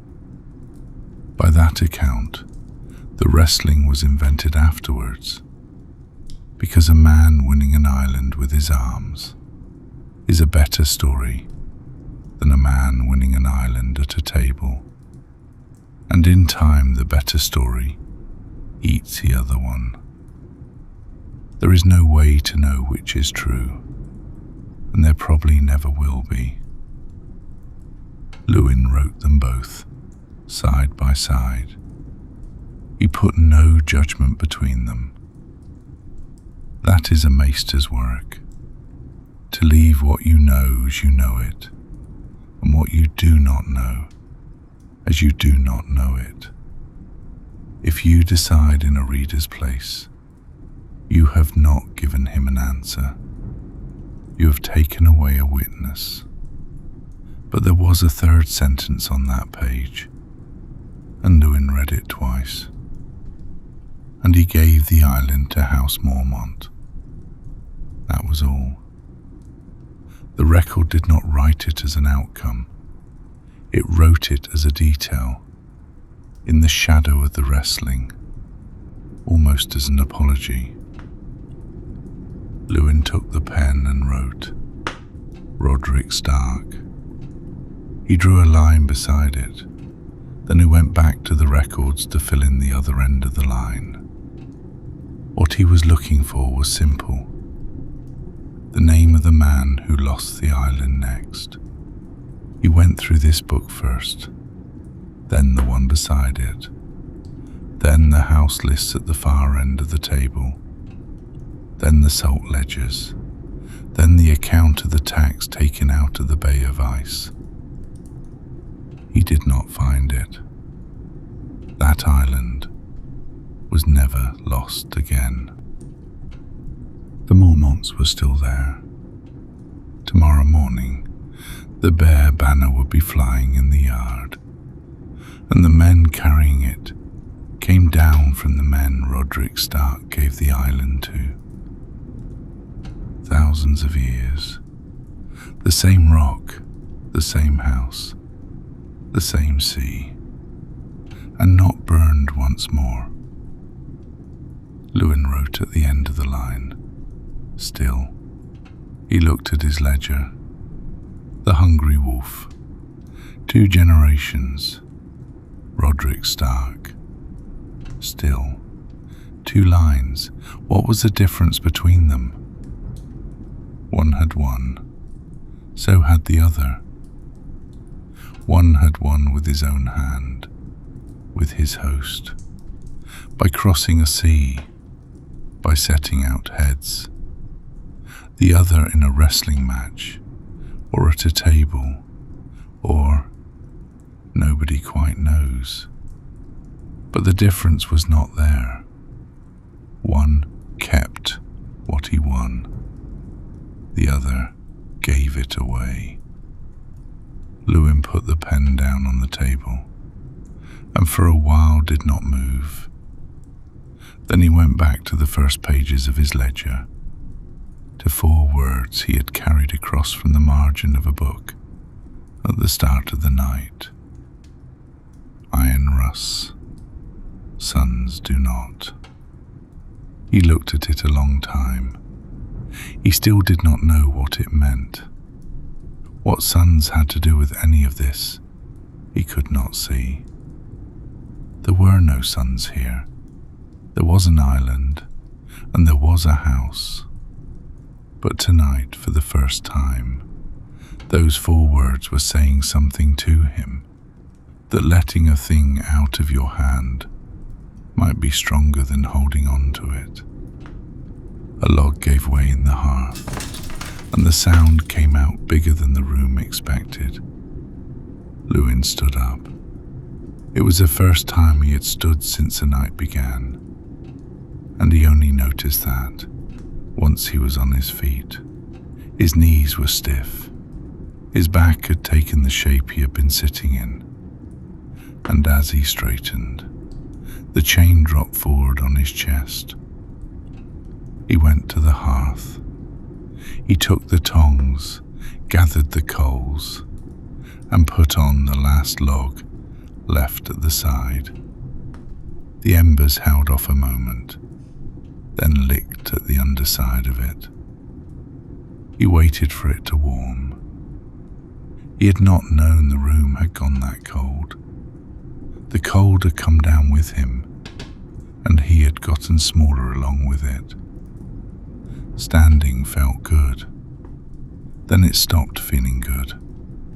A man who has sat too long cannot be comfortable standing either. As he turned back, he looked at the corner. The cot was there. The wool blanket was folded on top of it, exactly the way Chell's men had left it. And in 3 weeks, it had not taken a single crease. Lewin went back to the table and sat down. He looked at the height of the candle. It had gone below the half. He reached out and pulled over the next book. This book was not of the north. It had been written for the Riverlands, and the reason it was in the north was probably a marriage. Starks married Tullys, and sometimes the bride's dowry had books in it. The cover was in good order. The pages had been opened seldom, and they crackled as they opened. Lewin had seen it on the shelf 3 weeks ago and passed it by. Tonight he came back to it. The reason was simple, and it was not a comfortable one. Balin Greyjoy was not the first Iron Man to call himself King of the Islands. Being King of the Islands is not a claim for the Ironborn. It is the ordinary state of things. Their kingdom has always been there, and it has always been out in the sea. But when an Iron Man sits down on green land and begins to rule the people who live on it, the thing changes. That had happened before, and Lewin did not remember exactly what had become of that man. What he remembered was a name and a fire. Everything between them, how he got there, what he did, how many years it lasted, was a student's blur in his head. A lesson heard at the Citadel, asked once in an examination, and never gone back to. He opened the book. His name was Harren, and they called him Harren the Black. Before him there was his grandfather, Harwin Hardhand, who took the Riverlands from the neck to the Blackwater. Then his father came and held them. Harren was the third, and he inherited both at once, the islands and the rivers, which is to say the kingdom was already there when he was born. There was nothing for him to do. What the records say about him is all of a kind, and none of it is praise. He was proud, he was bloody. The people he ruled hated him, and for the Riverlands, that says something on its own. That ground has changed hands often, and its people are practiced at getting used to a new master. Even they did not get used to him. He had a brother, and that brother went to the war and became Lord Commander of the Night's Watch. Lewin read the line and put a small mark in the margin beside it, and then forgot it. That mark would take him, later in the night, to a page he never wanted to go to. Harren built a castle. The sentence looks small. Kings build castles. A king built a castle has been written 1,000 times in the histories, and nobody stops on any of them. Then Lewin read the second sentence. It took 40 years. He put down his pen. 40 years is half a man's life. If a man came to that building work at 20, he was 60 when it was done. A child born there grows up there. He lifts the stone his father lifted, and he dies there. A castle that takes 40 years is not finished in the world it was begun in. The enemies change. The weapons change. Even the king can change. Harren did not change. Harren waited 40 years. Where the money came from, the record wrote plainly. He wrung the riverlands dry, and then he wrung his own islands dry. Tax on top of tax. A castle has to be fed for 40 years.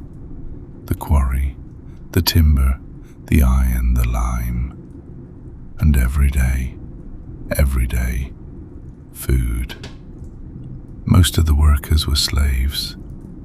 Thousands of slave workers died. The record passes it in one sentence.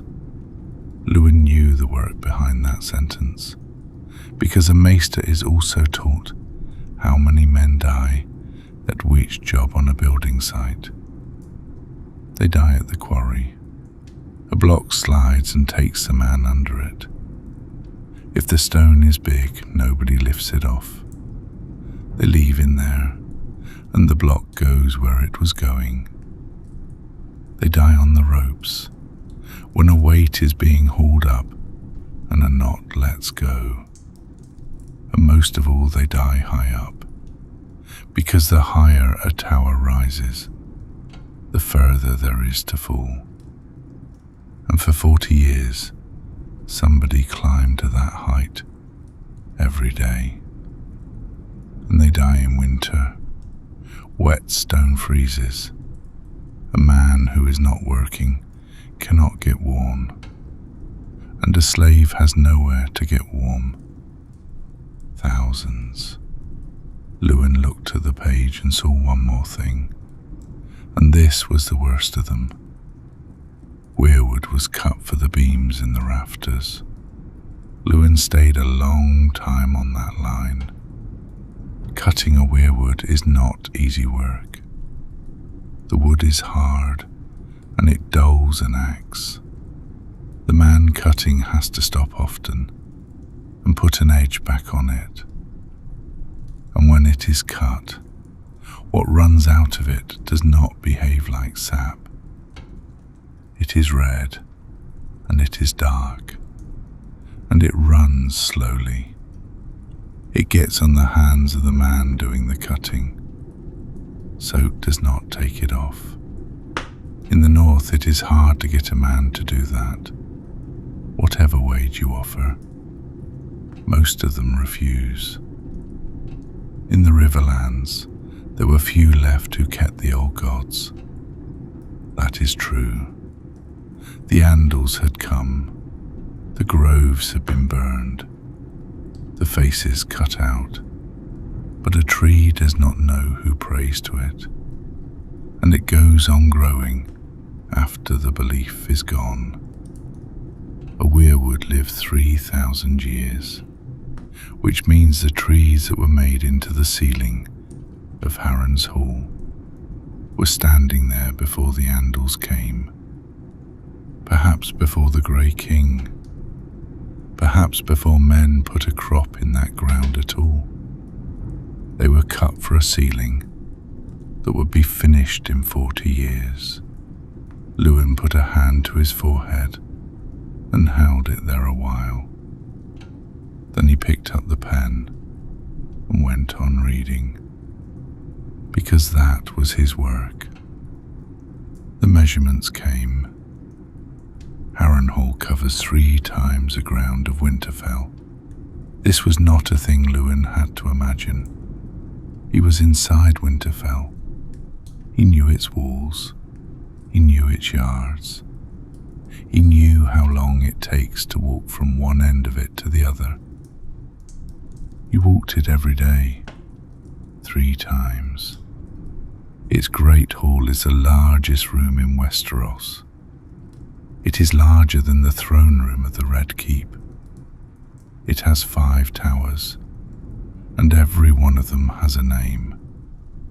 Kingspire, the Tower of Dread, the Widow's Tower, the Wailing Tower, the Tower of Ghosts. The record puts in a note. These are not the names Harren gave them. The names Harren gave them are lost. 40 years, thousands dead, trees 3,000 years old, and not even the names of the towers were left. The record went into the next sentence without a break, and Lewin thought that was done on purpose. On the day Harren moved into his castle, Aegon Targaryen came ashore at the mouth of the Blackwater. Lewin did not turn the page. He read the sentence again. 40 years. The same day. Word came to Harren. Envoys came.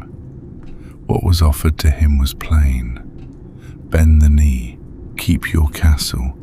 Keep your land. But give up your crown. He refused. The record writes what he said, but Lewin suspected the line had been invented afterwards. History likes to invent the last words of the beaten. That he refused is certain. How he refused is not. And while he was refusing, he believed he was right. And that part is a thing a man can understand. Because Harren was inside the largest castle in the world. A castle does not stop an attack. A castle forces the attacker through one door. That is the whole of it. The wall brings your enemy to the narrow place you have chosen for him. And in that narrow place, one man can hold 100. The walls of Harrenhal were thick. Its gates were iron. An army with siege engines could sit in front of those walls for months, while the man inside ate out of 40 years of granaries and waited. Harren was not wrong. Harren was out of date. A dragon does not need a door. Balerion came at night. The record does not give the hour, but it was night. That is what the accounts say, and it is what the thing left behind says. He went over the wall, only over it. He did not break the wall. He did not touch the gate. He did not bring down a single stone. What 40 years stood against was an animal beating its wings twice.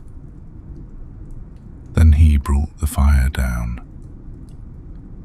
A castle does not burn, Lewin had said to himself a while ago.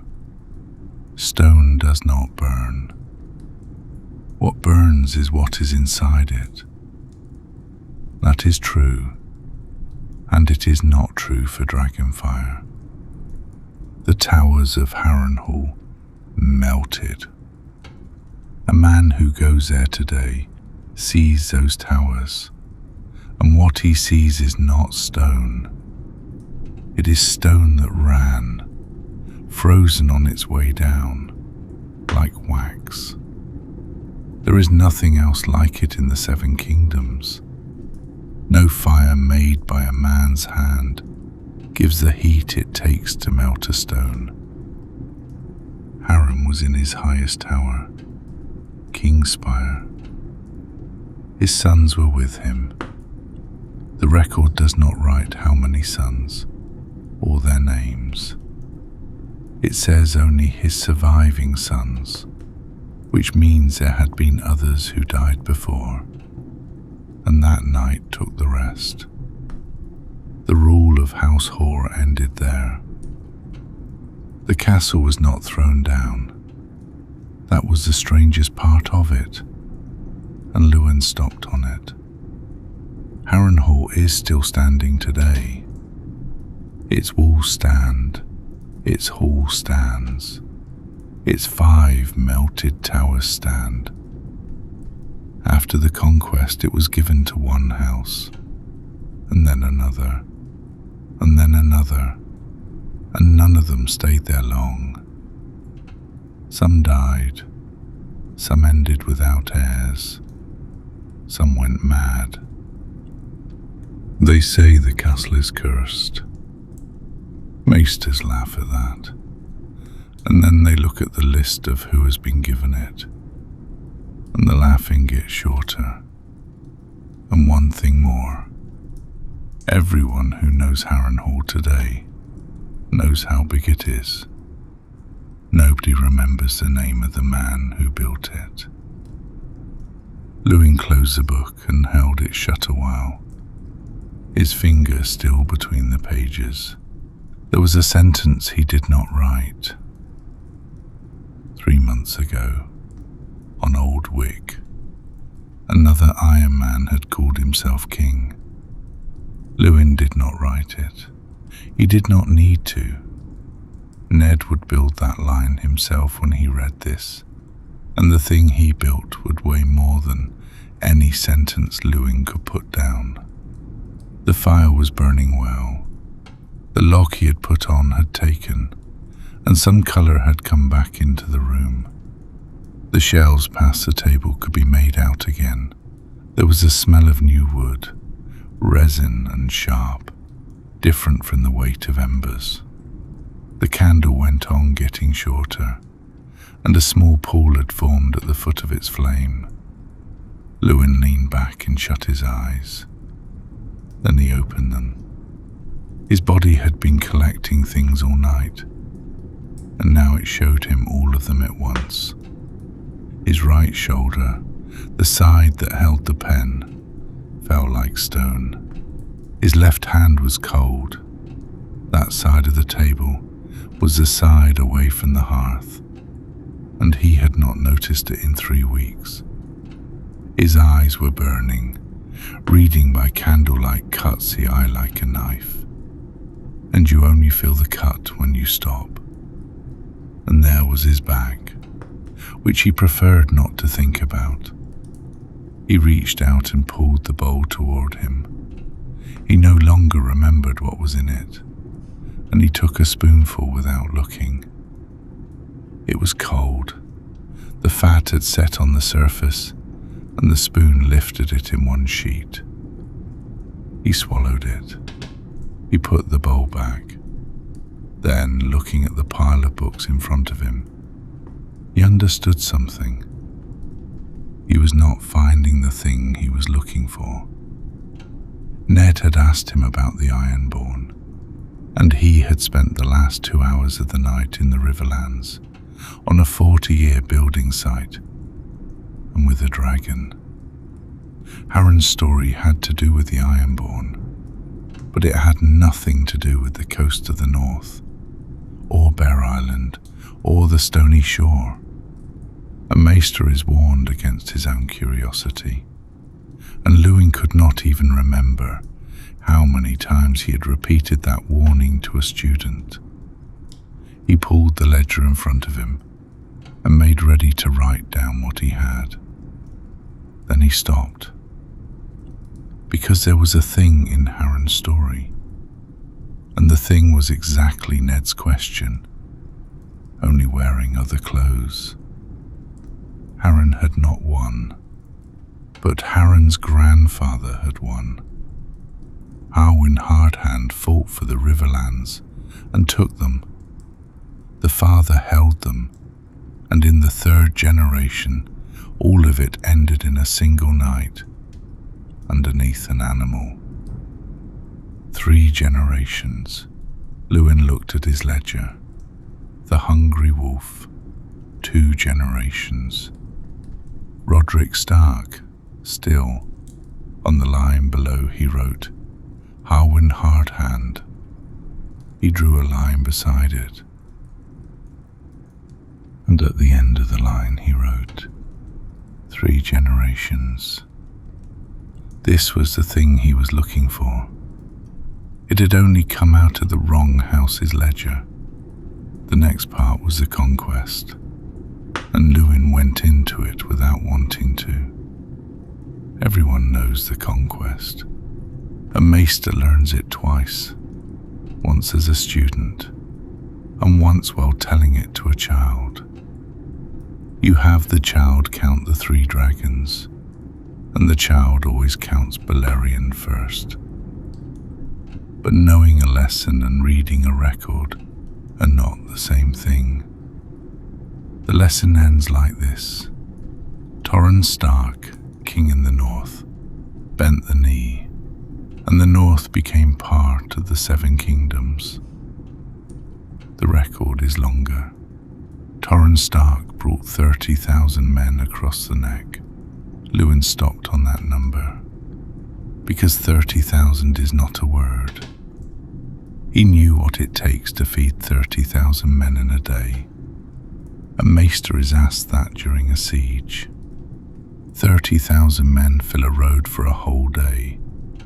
When 30,000 men march, the front of them is making camp, while the back of them is still walking.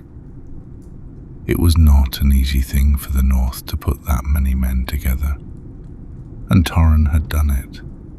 They came down to the Trident.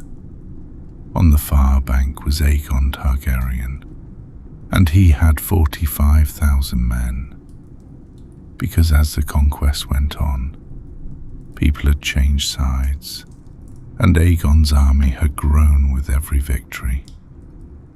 And there were 3 dragons. Torrhen made his camp. The record does not tell how that night went, but Lewin knew how an army spends a night, and he did not have to imagine what 30,000 men do on a riverbank. Fires are lit, a few thousand fires for 30,000 men, and someone on the far bank counts them, because counting fires is the easiest way of counting men. The near bank does the same thing. Food is cooked and most of it is not eaten. On the eve of a battle, men cannot eat. Their stomachs will not take it. The experienced ones eat anyway, because they do not want to fight hunger the next day. Then the waiting begins, and the waiting is long. Some sleep, most do not. There is talk, but low. An army talks low at night, and from a distance it sounds like one single hum. Thousands of times the sound Lewin had heard from his own window earlier tonight. And on the far bank, past that hum, there were 3 dragons. Where they lay the record does not say, but it says one thing, and that thing caught in Lewin's head. A dragon gives off heat even asleep. The men near it do not get cold. 30,000 men sat in the cold, and on the other bank, 3 animals slept. And that night an offer was put in front of Torrhen Stark. The record gives a name, and the name does not come up in the lesson. Brandon Snow, Torrhen's bastard brother. He would cross the river in the night, alone, quietly. He would come up on the far bank, and he would kill the dragons in their sleep. What he wanted to take with him were arrows carved out of weirwood. Lewin read the line 3 times. There are papers at the Citadel on whether it could have been done, and none of them reach an end. Does a dragon sleep? It does. Can a sleeping dragon be killed? It is not known. Nobody had tried it before then, and the ones tried afterwards were tried in other conditions. Perhaps he would have managed it. Perhaps he would have been caught on the far bank and killed. And in the morning, Torrhen would have looked at his brother's body, and the battle would have happened anyway. Nobody knows. Nobody will be able to know, because Torrhen Stark said no. Why he said no, the record does write, and the reason it gives is not a matter of courage. Torrhen's outriders had gone south and come back and told him about the ruin of Harrenhal. He did not see it himself. Harrenhal is south of the Trident. Torrhen had stopped with his army on the northern bank and never went near that castle. What he saw through other men's eyes. He had heard about the Field of Fire as well, the place where 4,000 men burned in one noon. Not from a man who was there, but from a man who had listened to men who were there. So Torrhen Stark had not seen what the thing on the far bank does. He decided on what he had read and been told. Lewin put the pen out of his hand. He sat like that a while and did not tell himself in so many words what he was thinking. He had 30,000 men, and Aegon had 45,000, and that difference alone would not have lost the battle. The North had won at worse odds. The difference was the dragons, and with nothing in his hand about what dragons do, except 2 stories other people had told him, Torrhen set the lives of 30,000 men on those 2 stories. He waited until dawn. That night he sent his maesters across. 3 maesters over the river in the dark to Aegon's tent, and 1 more man went with them.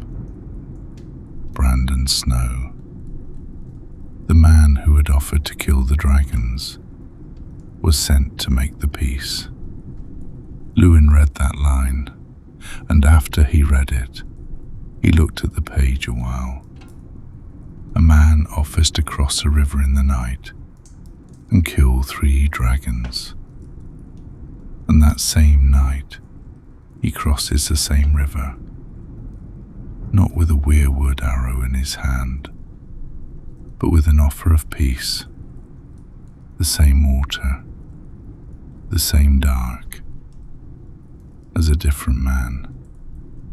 They talked until morning. At dawn, Torrhen Stark crossed the river. His army was not with him. His crown was. He stood in front of Aegon Targaryen and set his crown on the ground. The crown Winterfell had held for thousands of years. The crown of the kings of winter. The crown every one of those stone men down in the crypt had worn. and he knelt. For it he was made Lord of Winterfell and Warden of the North. The North did not burn. 30,000 men went home. An inn was later built on the spot where he knelt, and the inn is called the Inn of the Kneeling Man.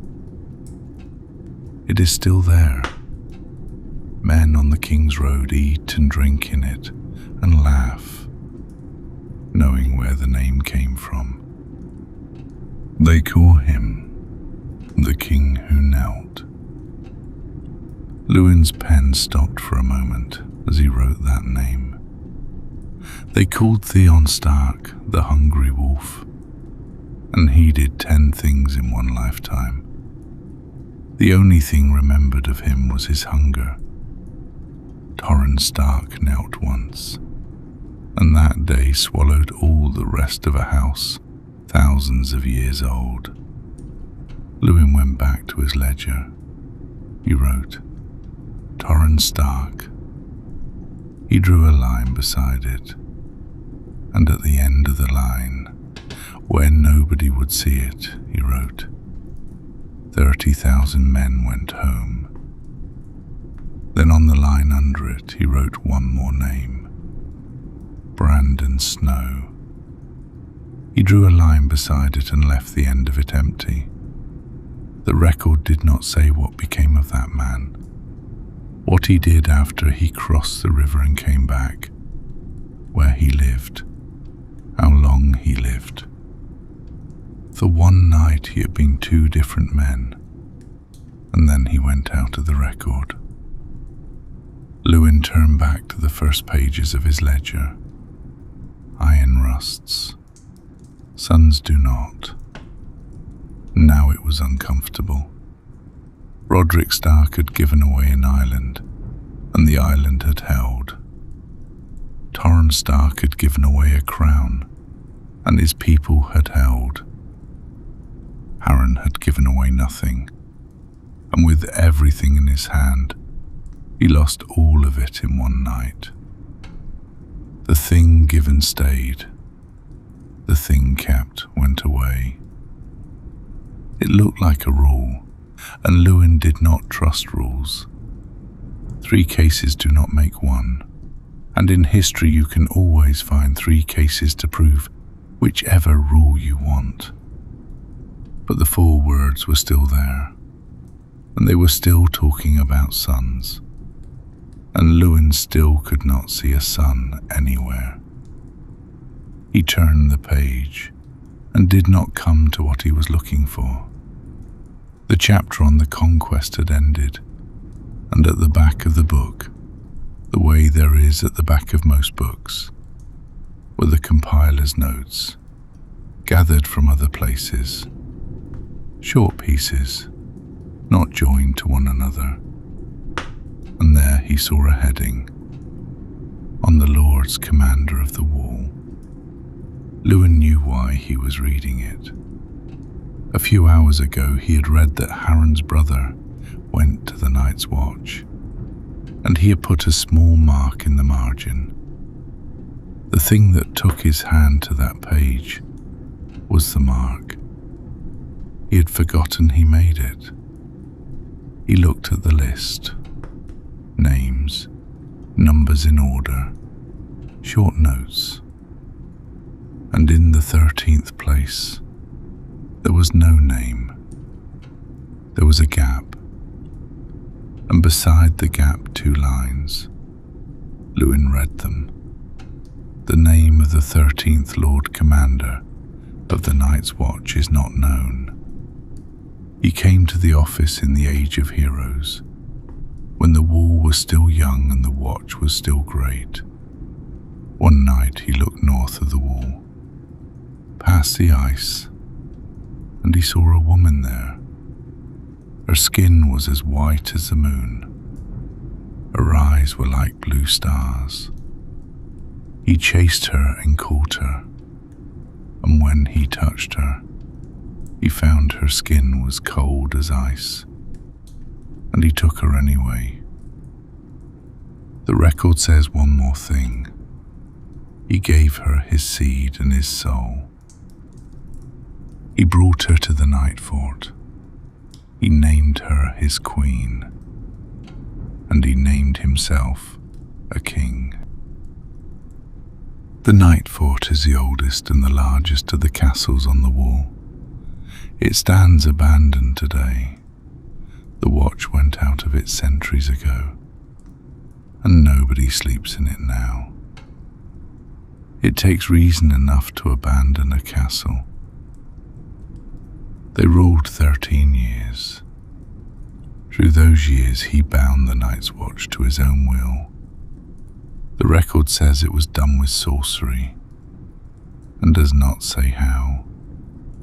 The oaths were kept, but who they were kept to had changed. The brothers took orders and did not question the orders. And in those years, terrible things were done.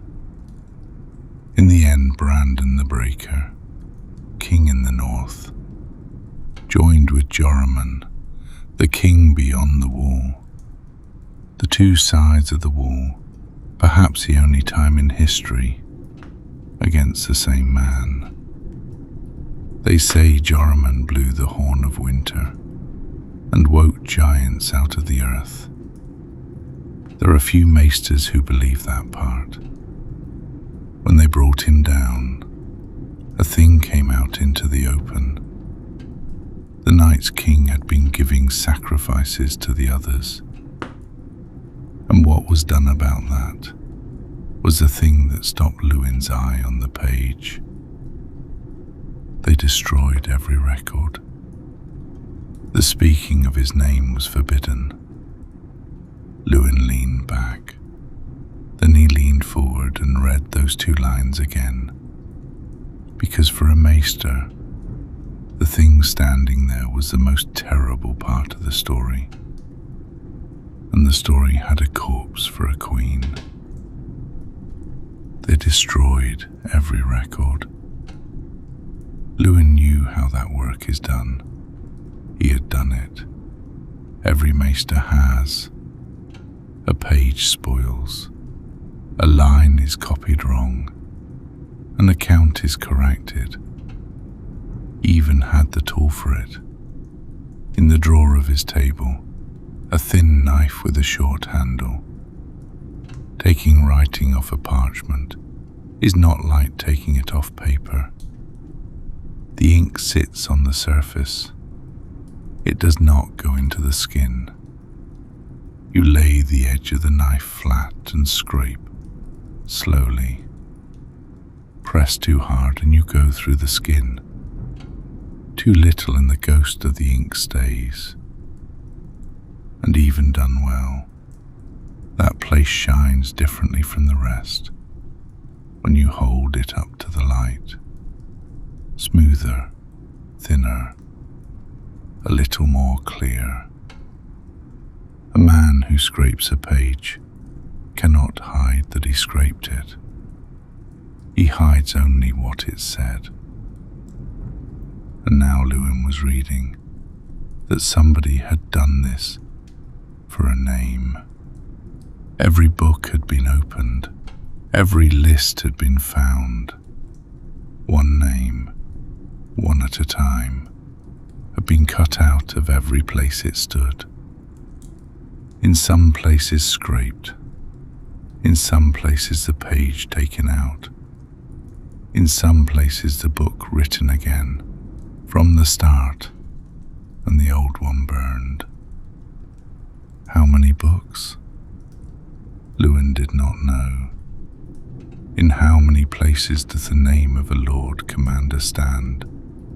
The Watch's own records, the North's records, the Citadel's records, house histories, letters, notes of debt.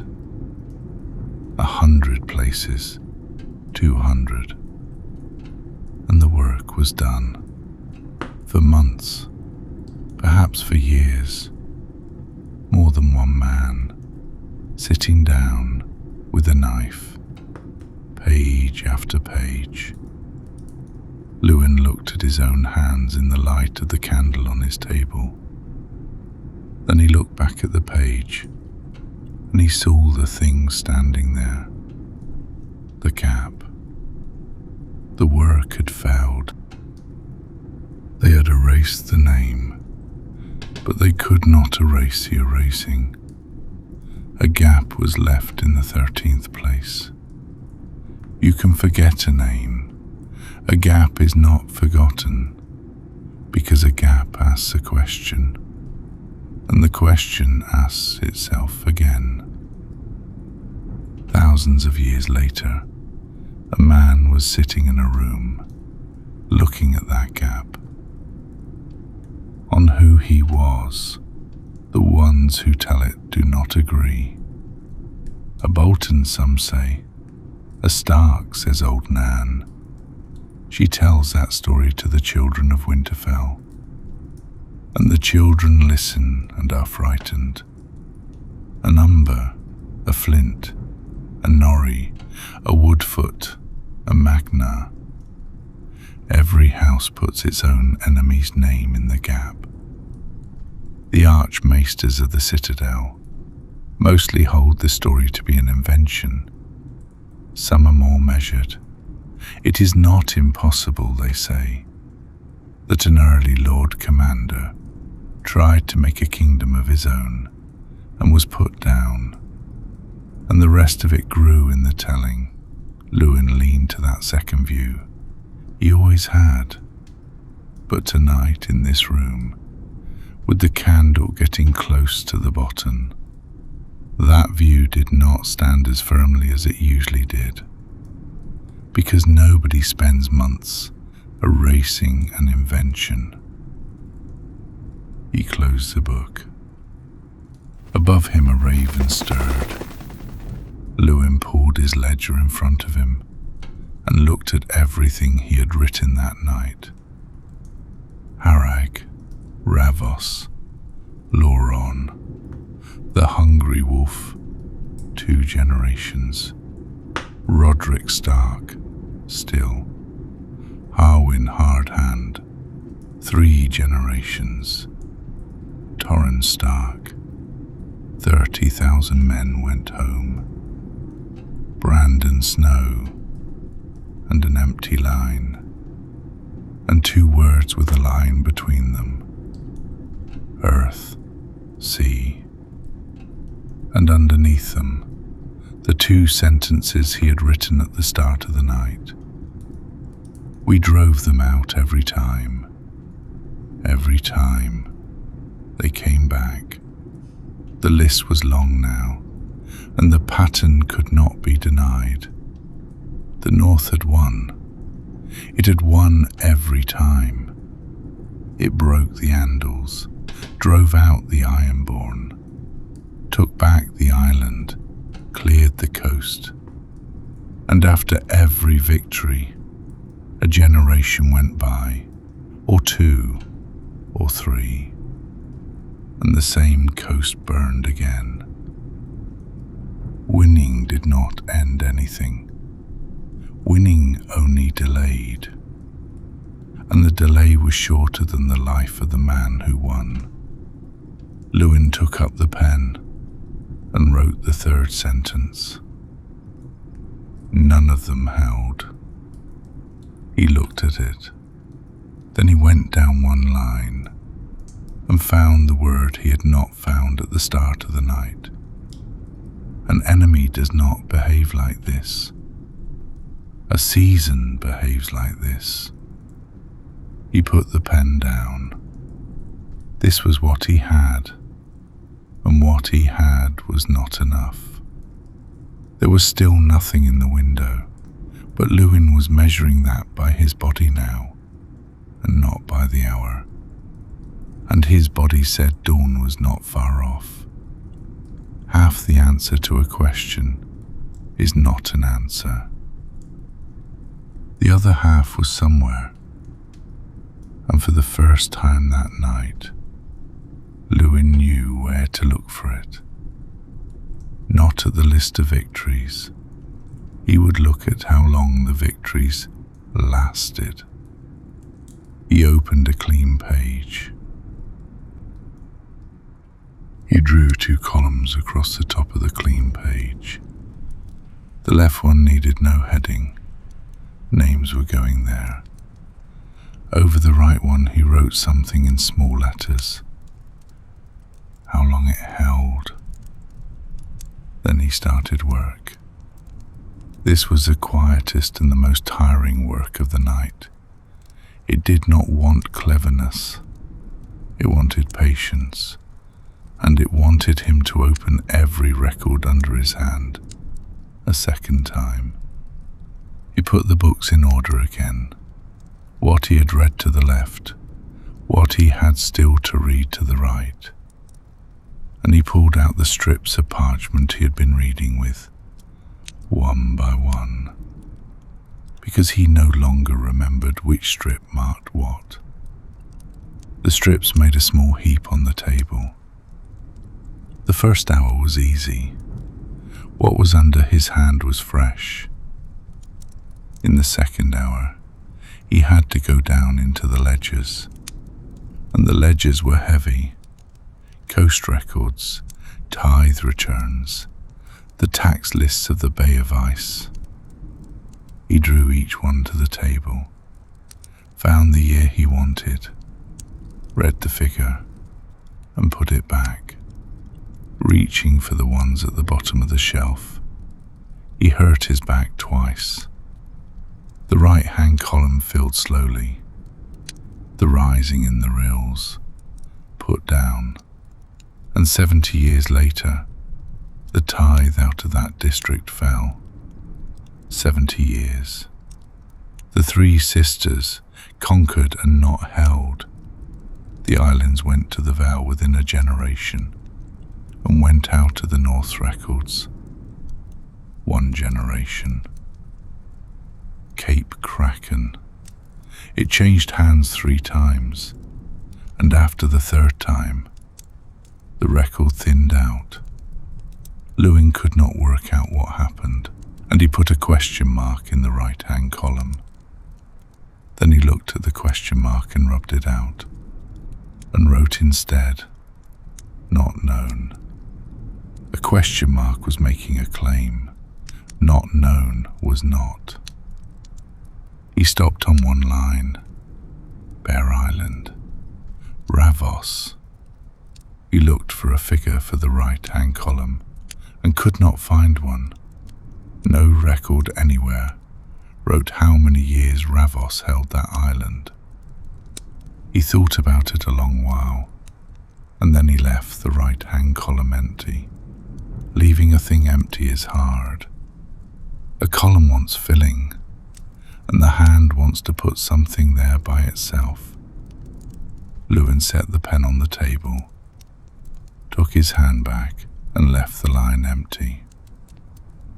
In the 3rd hour, his hand locked. If a man writes for hours, his fingers set. He puts down the pen, and the hand goes on holding the same shape.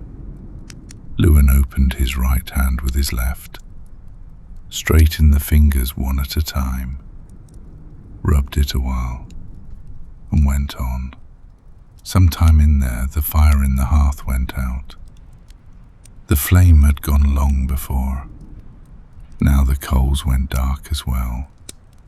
They turned grey from the edges inward, and the grey walked toward the middle. Something in the room changed, and for a while Lewin did not understand what. Then he understood. The sound. The coals had stopped ticking. He did not get up to look. There was no log left anyway. The smell of the room changed as well. Burning wood gave way to the smell of cooled ash. Dusty, flat, a little bitter. You can tell a room has stopped warming itself when that smell arrives. At the end of it, Lewin put down the pen and looked at the page. There were 32 lines in the right-hand column.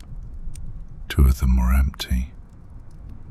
Not one of them held a century.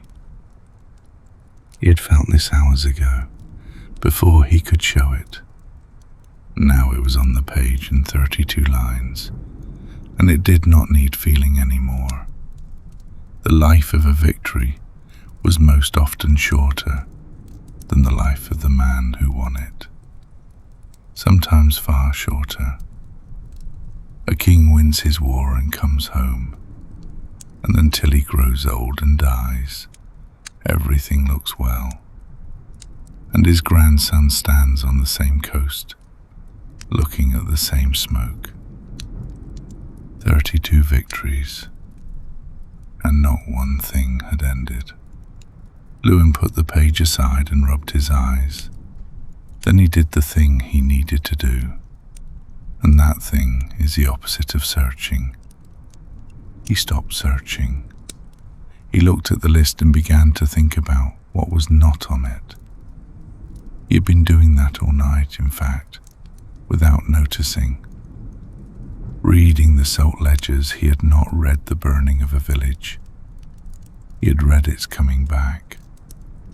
Reading that Winterfell had burned, he had put in the thing the record did not have, that somebody had sat down and built it again. He had seen the years the third Royce did not burn it as a gap. And on the list of the Lords Commander of the Wall, the thing that spoke to him was not the name standing there. It was a gap in the 13th place. So what was not on this list? Lewin turned the page back and read the lines again, this time not reading the right-hand column at all, only the left. Bear Island came up 4 times. Taken, cleared, taken again, cleared again. And there was no 5th line, not in any record. No collapse in the salt ledgers, no rising, no raid, no retaking. Thousands of years, and that rock had never changed hands again. There was no 5th line, because the island had never been lost again. Lewin looked at the 4th line. The right-hand column beside it was empty, and he had left it empty himself hours ago, without once asking himself why. 2 lines on that page stood empty. One of them was empty because he could not find the figure. The other was empty because there was no figure to find. And Lewin knew what had made that island unlosable, because he had read it a few hours ago as a detail, in the shadow of a wrestling match, almost as an apology. Roderick Stark gave the island away. He went back to the records, with a different eye this time. What he was looking for now was not a victory. It was silence. The places where a coast, a district, an island goes out of the records. For a maester, silence is usually a missing record. Tonight, silence was the answer. Bear Island was the first, and he had it. The Mormonts were not rich and their men were few, but the island was theirs, and because it was theirs, they defended it. Nobody ever had to tell them to. He found 2 more. The second was marriages. This was a weaker finding, and Lewin wrote it weak on purpose.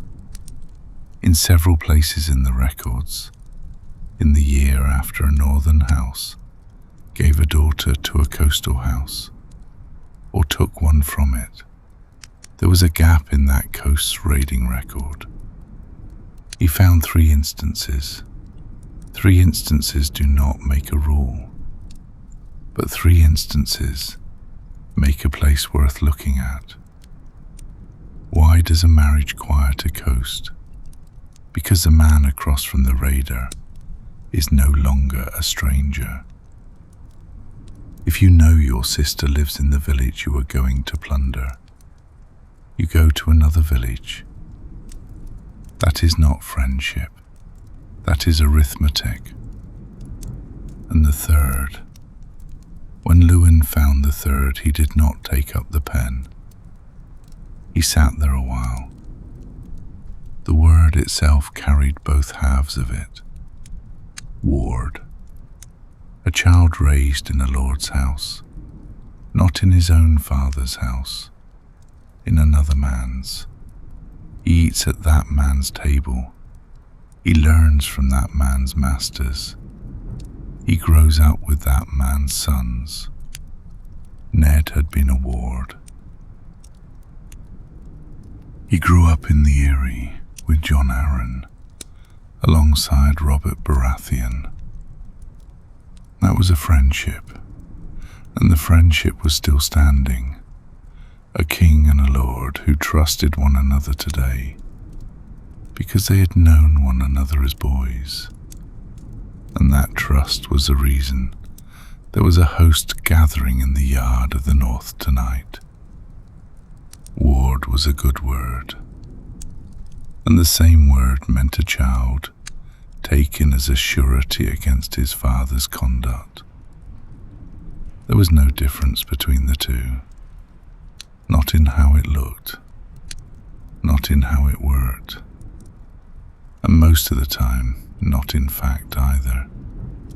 The child sits at the same table, learns from the same masters, grows up with the same sons. Nobody calls him a hostage. Nobody reminds him. The difference sits in one place, and that place is never spoken aloud. What happens if his father rises? And because it is never spoken, that child lives a whole life without knowing exactly which one he is. Lewin went back to the records and began to look. What he found kept him quiet for a while. After the year, a house gave up its son. There was no record of that house rising.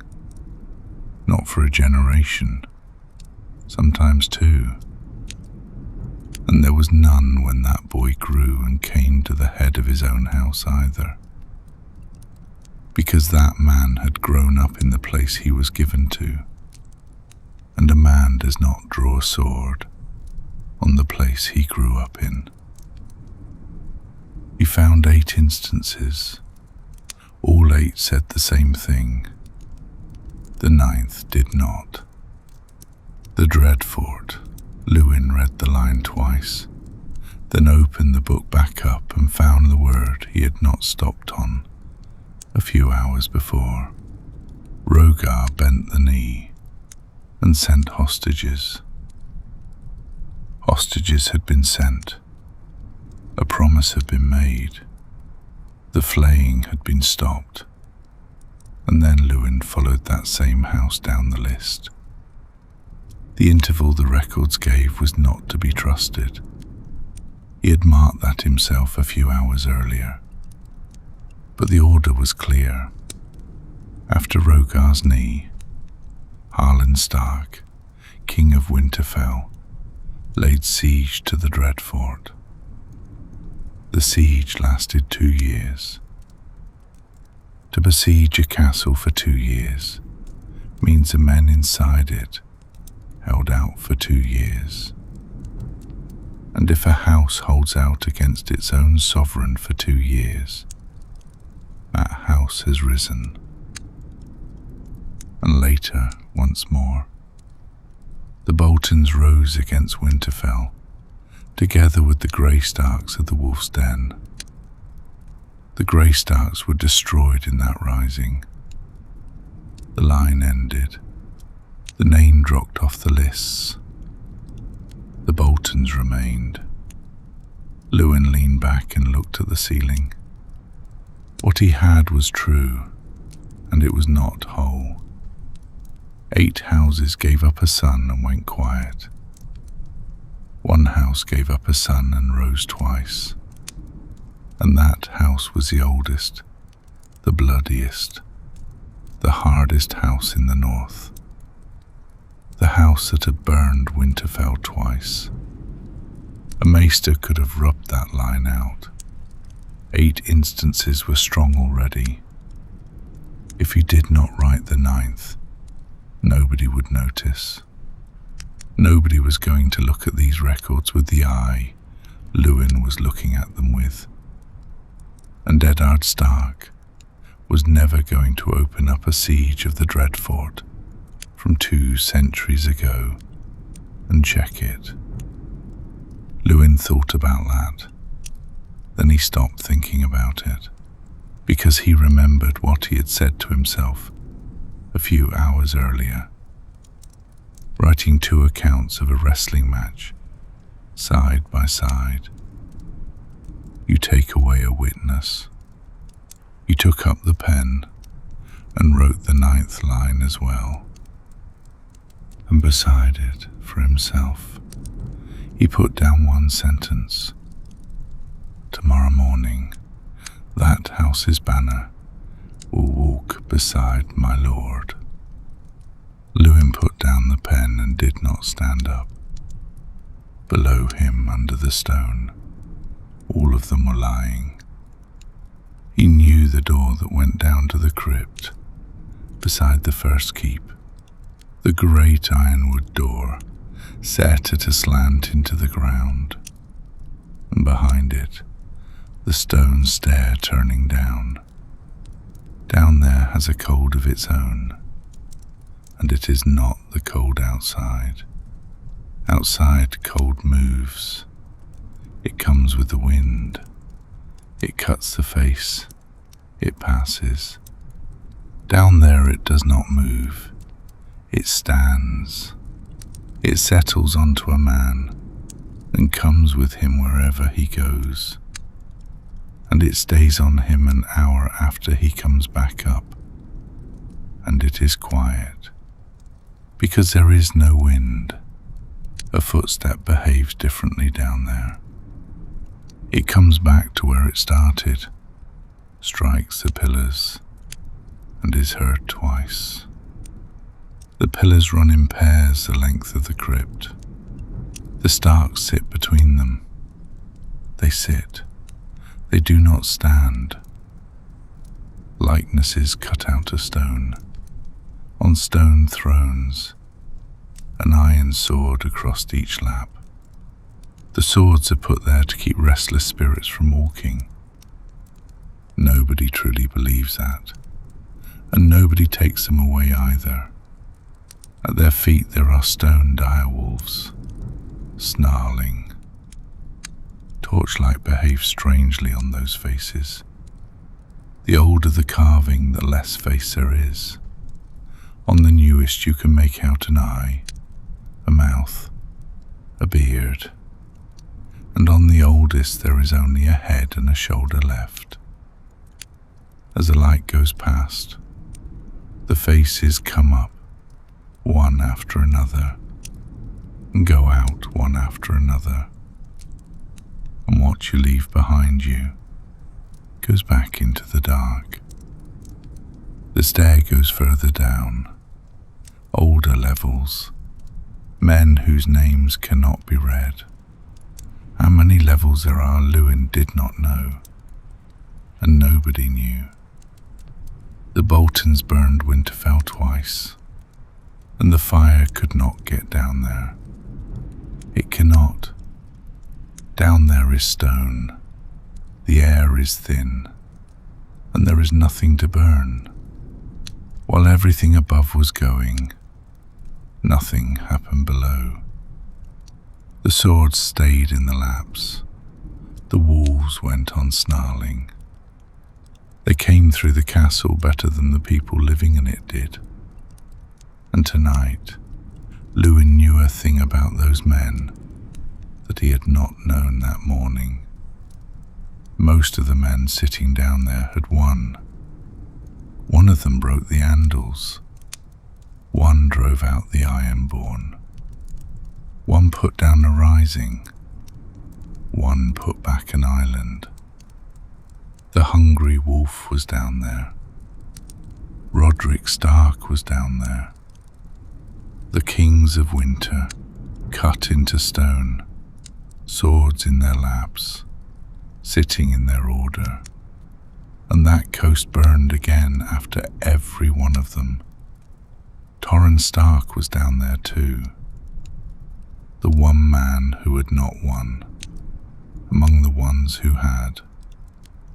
The same stone, the same throne, the same sword. Nobody had given him a separate place. Nobody was going to either.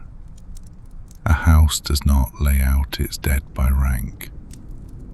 But tonight, Lewin knew which one he would stand in front of if he went down. Something changed in the glass. Lewin did not see it. He noticed it. The dark of the room, out past where the candle's light gave up, had been the same for a long while. And now there was something there. On the wall the window was set in, at the edge of the stone, a greyness. He turned his head. The glass was no longer black, dark but not black. And inside that darkness, the shape of the lead frame could be made out. The longest hour of a room is the hour when dawn has begun and has not finished. Night does not go all at once. First the glass turns grey, then the frame comes clear, then a line appears on the wall, and that line walks downward. How many times Lewin had watched that line walk, he did not know. He stood up and went to the window niche. Below the yard was steaming, and steam is always more visible near morning, because the air cools and the steam whitens as it rises. The snow had stopped. There was wet left on the stones, and that was all. And there was light in the yard, torches, not one here and one there, set in a line and moving. Somebody down there had been up for a while. To march a host in the morning, you get up after midnight, and the horse handlers get up before anyone. The sound was not reaching up here yet, only the light was. Lewin looked a while, then he turned and sat down at the table, and as he sat he saw the bronze at the edge of it, the far eye. The bronze was still dusty. He had not looked at the stars in 3 weeks. Lewin turned back to the first pages of his ledger. The paper there was more worn than the rest. 3 times that night he had opened it to the same place, and a ledger tires fastest where it is opened most. The 4 words in his own hand were there. Iron rusts, suns do not. Lewin looked, and this time the looking did not take long. Iron rusts, a sword rusts, a victory rusts, slower, but it rusts. A head on the spear is gone in a season, and the spear is over within a year. A wall cracks. A treaty becomes paper the moment the 2 men who signed it die. Everything taken, everything held, and everything kept by force goes the same direction inside time. Suns do not go. When you take a sun, the thing you have taken is not an object. It grows. Every year it becomes a little more. Your house is man. He eats your bread. He learns from your masters. He fights with your sons, and he makes it up with your sons. And 10 years on, the thing in your hand is not the thing you took. It is a great deal more, and it cannot be given back. Lewin put a hand to his neck. The chain was there as it always was, across his chest. His fingers went along the links, one of them cold, one of them holding the heat of his skin, one heavier than the others, and one of them had not changed at all. In 20 years it had neither darkened nor worn. Lewin found it with the tip of his finger, held it a moment, and let it go. He put his hand down, and he looked at the ledger, at 2 words he had put down very early in the night, not in the margin of a book. These were his own: earth, sea. He had written them while setting down the difference between the Ironborn and the Northman. A Northman plants what he takes. Lewin closed his eyes. An Iron Man takes a thing and uses the thing, and the thing is finished. A Northman takes a thing and puts it in the ground and waits. Taking a child is also a planting. It was not a pleasant thought, and Lewin did not push it away. He took a clean page and began to write. He had no hesitation about how to write it. He had been thinking about that for 3 weeks, and the decision had been made a long time before. He would give no advice. A maester does not tell his lord what to do. The reason for that is not humility. The reason is that the man who has to live with the decision is the Lord. A decision made by a man who does not have to live with it is not a decision. It is advice, and advice costs nothing. So Lewin wrote down what was there, and this is what he wrote. My lord, you asked me about what comes after a war. I have set my answer out below. I have not written what you should do. That is not my work. The 3 weeks a thing I have been looking for was not battles. Battles are easy to find. Every history is full of them. What I was looking for was the years that come after the battles, and those years are not written in histories. I looked for them in account books, in tithe records, and in salt returns. Whether a coast is easy or afraid is written in the weight of the salt taken out of it. Every line below holds 2 things: a victory, and how long the quiet lasted after that victory. I drew out 32 lines. I have brought the 7 clearest of them here. Theon Stark, the hungry wolf. He broke the Andals at the weeping water, crossed the narrow sea and burned Andalos, lined his own coast with heads, and drove the Ironborn off Bear Island in Cape Kraken. He did everything a king can do in one lifetime. 2 generations. Harren's grandson Eric came back, a rising put down in the reels, 70 years. In the 70th year the tithe out of that district fell. Loron Greyjoy, the old Kraken, took Bear Island back for the Ironborn, and Roderick Stark took it from him. 1 lifetime. That is how long the island had been ours, between the hungry wolf clearing it and the old kraken landing on it. I could not work out what followed at Cape Kraken. Against that line I wrote, "Not known," which is not the same as leaving it empty. Against Roderick Stark's own line, I put nothing at all. That is one of my 2 empty lines, and I will come back to it.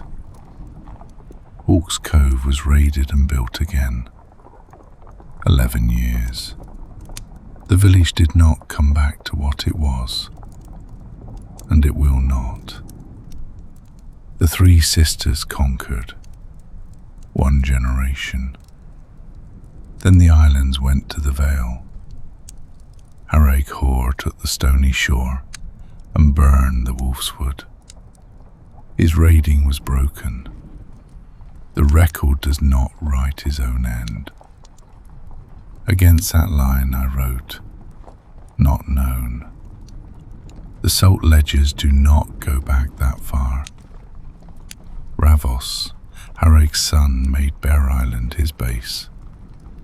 Theon Stark killed him. That is my other empty line.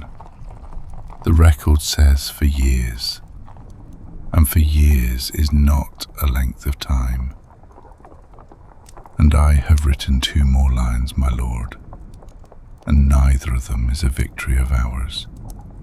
They are there because they show the same thing from the other side. How when Hardhand took the Riverlands, 3 generations. His grandson burned in Kingspire. The 2nd Royce burned Winterfell. 1 generation, perhaps 2. Then the 4th Royce came and did the same.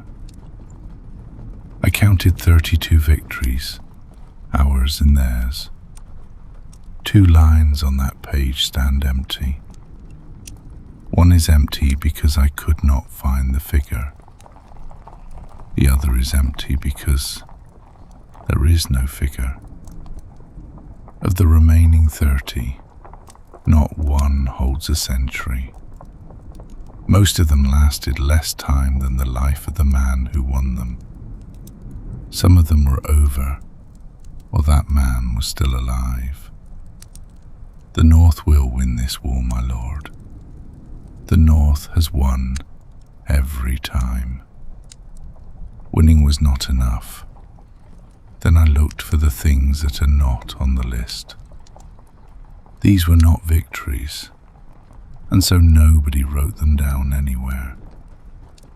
I found them only as places going out of the records. I found 3. The first is the empty line I left you. Roderick Stark took back Bear Island and gave it away to House Mormont. In no record I have from that day to this is there 1 line saying that island changed hands.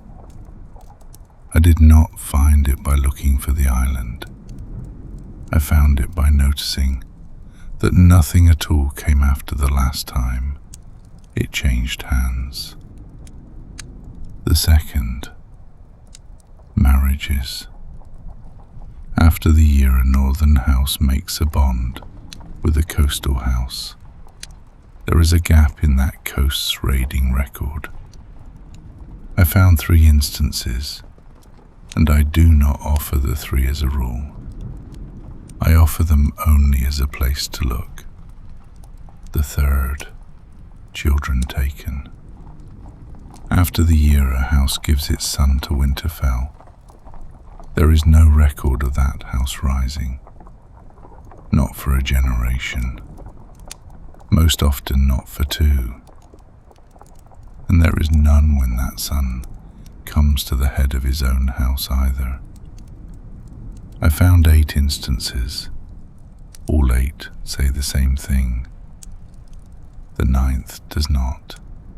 Rogar Bolton, the last of the Red Kings, sent hostages when he bent the knee to Winterfell.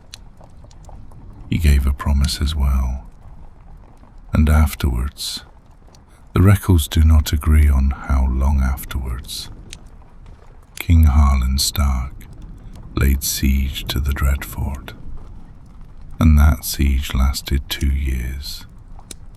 If a house holds out against its sovereign for 2 years, that house has risen. Then they rose once more, together with the Grey Starks of the Wolf's Den. The Grey Stark line ended in that rising.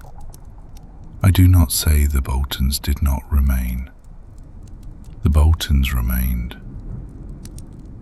I could have left this line out, my lord. 8 instances are strong already, and nobody would have gone to check the 9th. I wrote it. This is what I have. 30 of those 32 I could measure, and in all 30, the thing that was won was lost again. 3 things held, and none of the 3 was a victory. All 3 were things given or things taken, and the 3rd of them, tried 9 times, held 8. I am not writing what you should do. You are the one who will pay for this decision, and I am not. I add only this, and it is not a finding. Whoever comes back from this war will come back with somebody else's son beside him. Whose son, I do not know. I know one thing only. He will grow up in this castle, inside these walls, in front of these hearths. And while he grows, nobody will tell him which one he is. In your service, Lewin. He put down the pen. It had come to 3 pages. 3 weeks had come to 3 pages. And when it is done well, 3 pages do not look like 3 weeks. He read the last sentence once more, and for a moment wanted it struck out. It was not a finding. It had no business in the maester's report. He did not strike it out. Above him a raven stirred. The tube on its leg was still unopened. In the morning, somebody would open it. It might not be Lewin. He folded the pages. There was more pool than flame at the bottom of the candle now, and warming the seal, he had to bring his hand very close. The tips of his fingers went hot. The wax dropped. He pressed the seal, held it and lifted it. The Wolf of Winterfell on the wax, small and clean. Then he waited. While sealing wax cools, you have to do nothing. Touch it early and the seal spoils. Lewin put his hand flat on the table to keep his finger off it and watched. As the wax set, its colour went one shade darker and its edge went hard. This was the last work of the night, and it took a dozen heartbeats. When there were footsteps on the stair, he was not surprised. He had been expecting them for a while. The sound came closer. The turret stair is narrow, and it turns. And as it turns, a footstep first goes out of hearing, and then all at once is near. 3 weeks ago, the feet going down that stair had been slower than the feet coming up. This time the ones coming up were quick. The door opened. It was a serving boy, one of Winterfell's serving boys. Which one Lewin could not make out in the dark. His hair was damp, and he had brought the cold of outside in with him, which meant he had come from the yard, which meant work had already started below. He was tired and he was awake. Nobody had slept properly that night.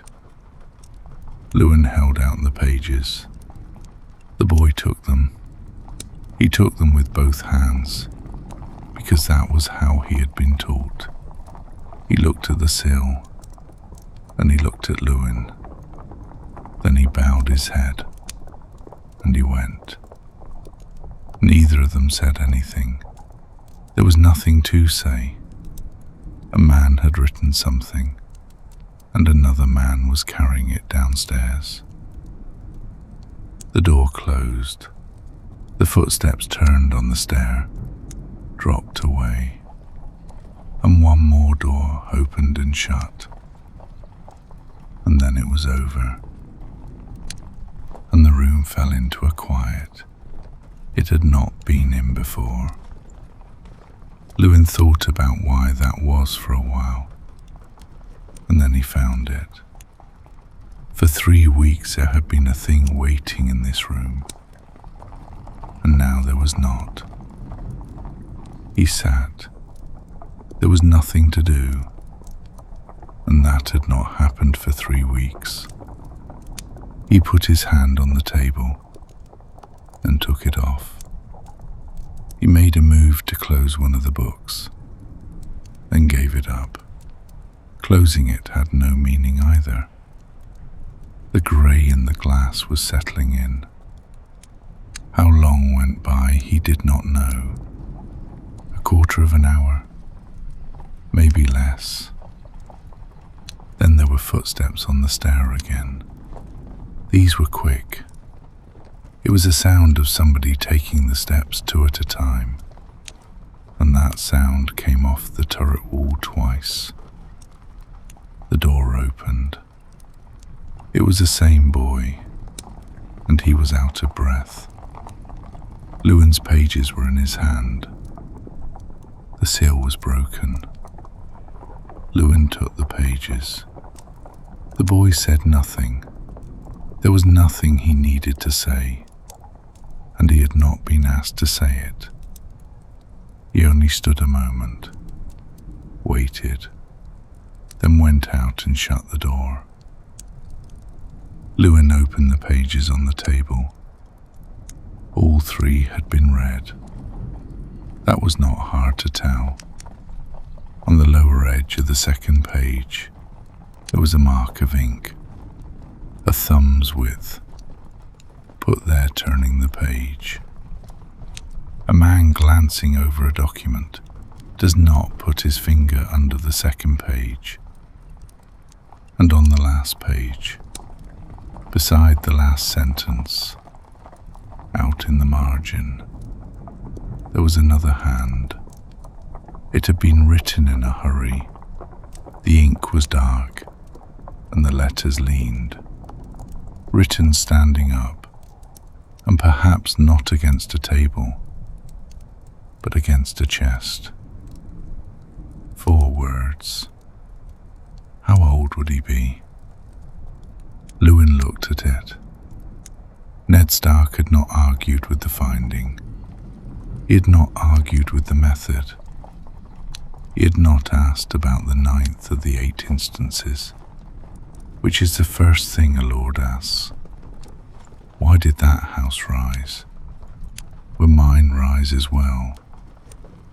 He had asked none of it. He had asked how old a boy would be. Lewin leaned back in his chair and looked at the ceiling a while. That question does not get asked before a decision. It gets asked after one. Ned Stark had read 3 pages, understood what he was going to do, and the first thing that came into his head was the age of a child. Because a boy of 10 is one thing, and a boy of 15 is another. Lewin did not know the answer. There was no way for him to know it. That child was asleep at this moment on an island, in a castle, in a bed, and nobody in Winterfell knew his name. He held the pages in his hand. Then he pulled the salt-stained book from the bottom of the on the table, and opened it to the 12th leaf. In the margin small, thrown down in a hurry, the ink darker than the rest of the text. Iron rusts, suns do not. 2 notes in 2 margins, side by side on the table. One had been written hundreds of years ago, and the man who wrote it had no name. The other had been written a few minutes ago, and the man who wrote it would ride at dawn. Both of them were 4 words. Both had been put in the margin of somebody's page at some hour of the night. One by a man who could not sleep. One by a man who was not going to. Lewin did not write an answer. He folded the pages and put them inside the book. The pages were carried to Lord Stark, and Lord Stark read them. Those 3 pages are not in our hands today. How many men were awake in Winterfell that night is not known. How many men rode at dawn is known, and what came after is known. The royal fleet met the Iron Fleet off Fair Isle and sank it. Balon Greyjoy's strength at sea ended in one day. Everything after that was a question of how long an inevitable thing would take. Then the landings began. Great Wick, Old Wick, the island where the ribs of Naga stand, the place where 3 months before a crown of driftwood had been set on a man's head. Harlow, Orkmont, and then Pike. Pike is not a castle. It is what is left of one. It was built out on a headland, running into the sea. And over the centuries, the sea has cut away underneath it. Today, half the castle stands on stone pillars, rising out of the water, with bridges between them. To attack it is to attack upward. The catapults were at the wall. How many days they worked it, the record does not say. What it says is that in the end, the wall opened. The south tower went down into the sea, with everyone in it. One of Balon Greyjoy's sons was in that tower. The first man through the breach was a priest out of Mere, and the sword in his hand had been soaked in wildfire. He went in burning. Behind him a man went in. He was from Bear Island, a Mormont, of the house Roderick Stark had given the island to, thousands of years before, after a wrestling match or at a table. That island was never lost again, and that house came every time the wolf called. He was knighted on the stones of Pike. Nobody saw that as an answer to anything on the day.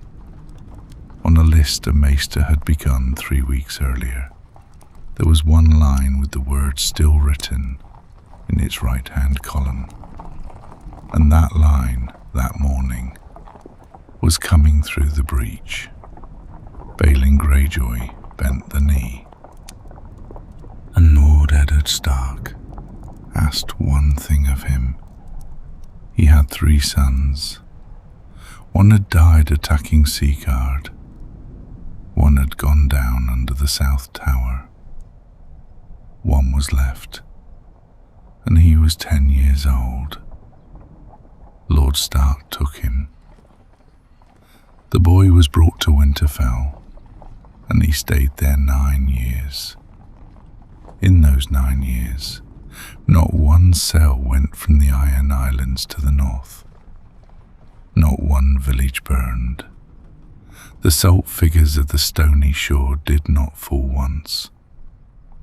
What Maester Lewin wrote was true, and it stayed true, until it stopped being true.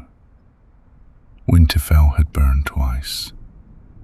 When the third time would be, nobody that night knew. That night in the turret, none of it had happened yet. Lewin looked at the table. The books in front of him were still open. 12 of them, come into their own order by the end of the night. He looked at the ledger. The right-hand column full, the left-hand column full of names, and on one line a gap. His work was done. The thought felt strange to him. The 3 weeks he had been in the middle of a thing, and being in the middle of a thing becomes, after a while, a place. You get up in the morning, and where you are going is settled. Now it was not settled. The first thing that came into his head was the figures from the glass gardens. The boy wrote them carelessly, and Lewin had been seeing it for 3 weeks and not correcting it. He would correct it tomorrow. Then he would open the Raven ledger as well. 3 weeks of entries, all of them in his head, none of them on paper. Tomorrow, the grey in the glass had opened, and there was a line on the wall now, very thin, walking slowly down. Sound began to come up from below. First horses, then buckles and straps, then wood dragging on stone, a cart being pulled. Somewhere in the castle a door opened and did not close. A hum was building, and the hum was the same hum as the evenings, only running the other way. In the evening it had been going down, and now it was coming up.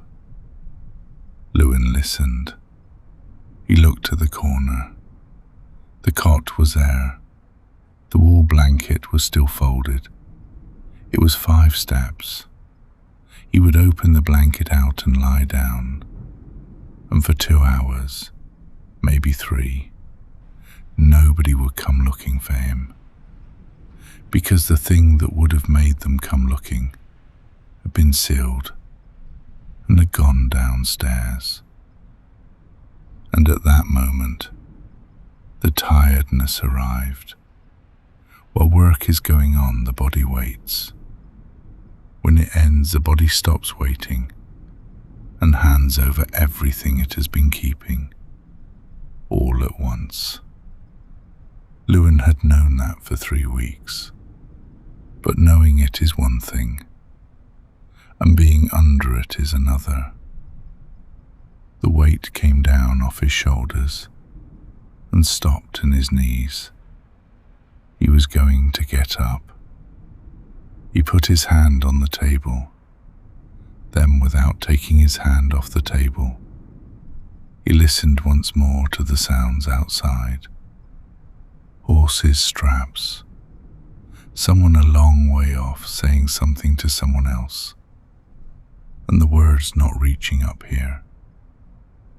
He laid his arm along the table. Just for a moment, the pool at the foot of the candle shivered. He put his head down on his arm. The quill was still in his hand. He'll sleep now. The room will keep the watch a while longer. Stay as long as you like. No more words from here. Just the room and the morning coming up over it.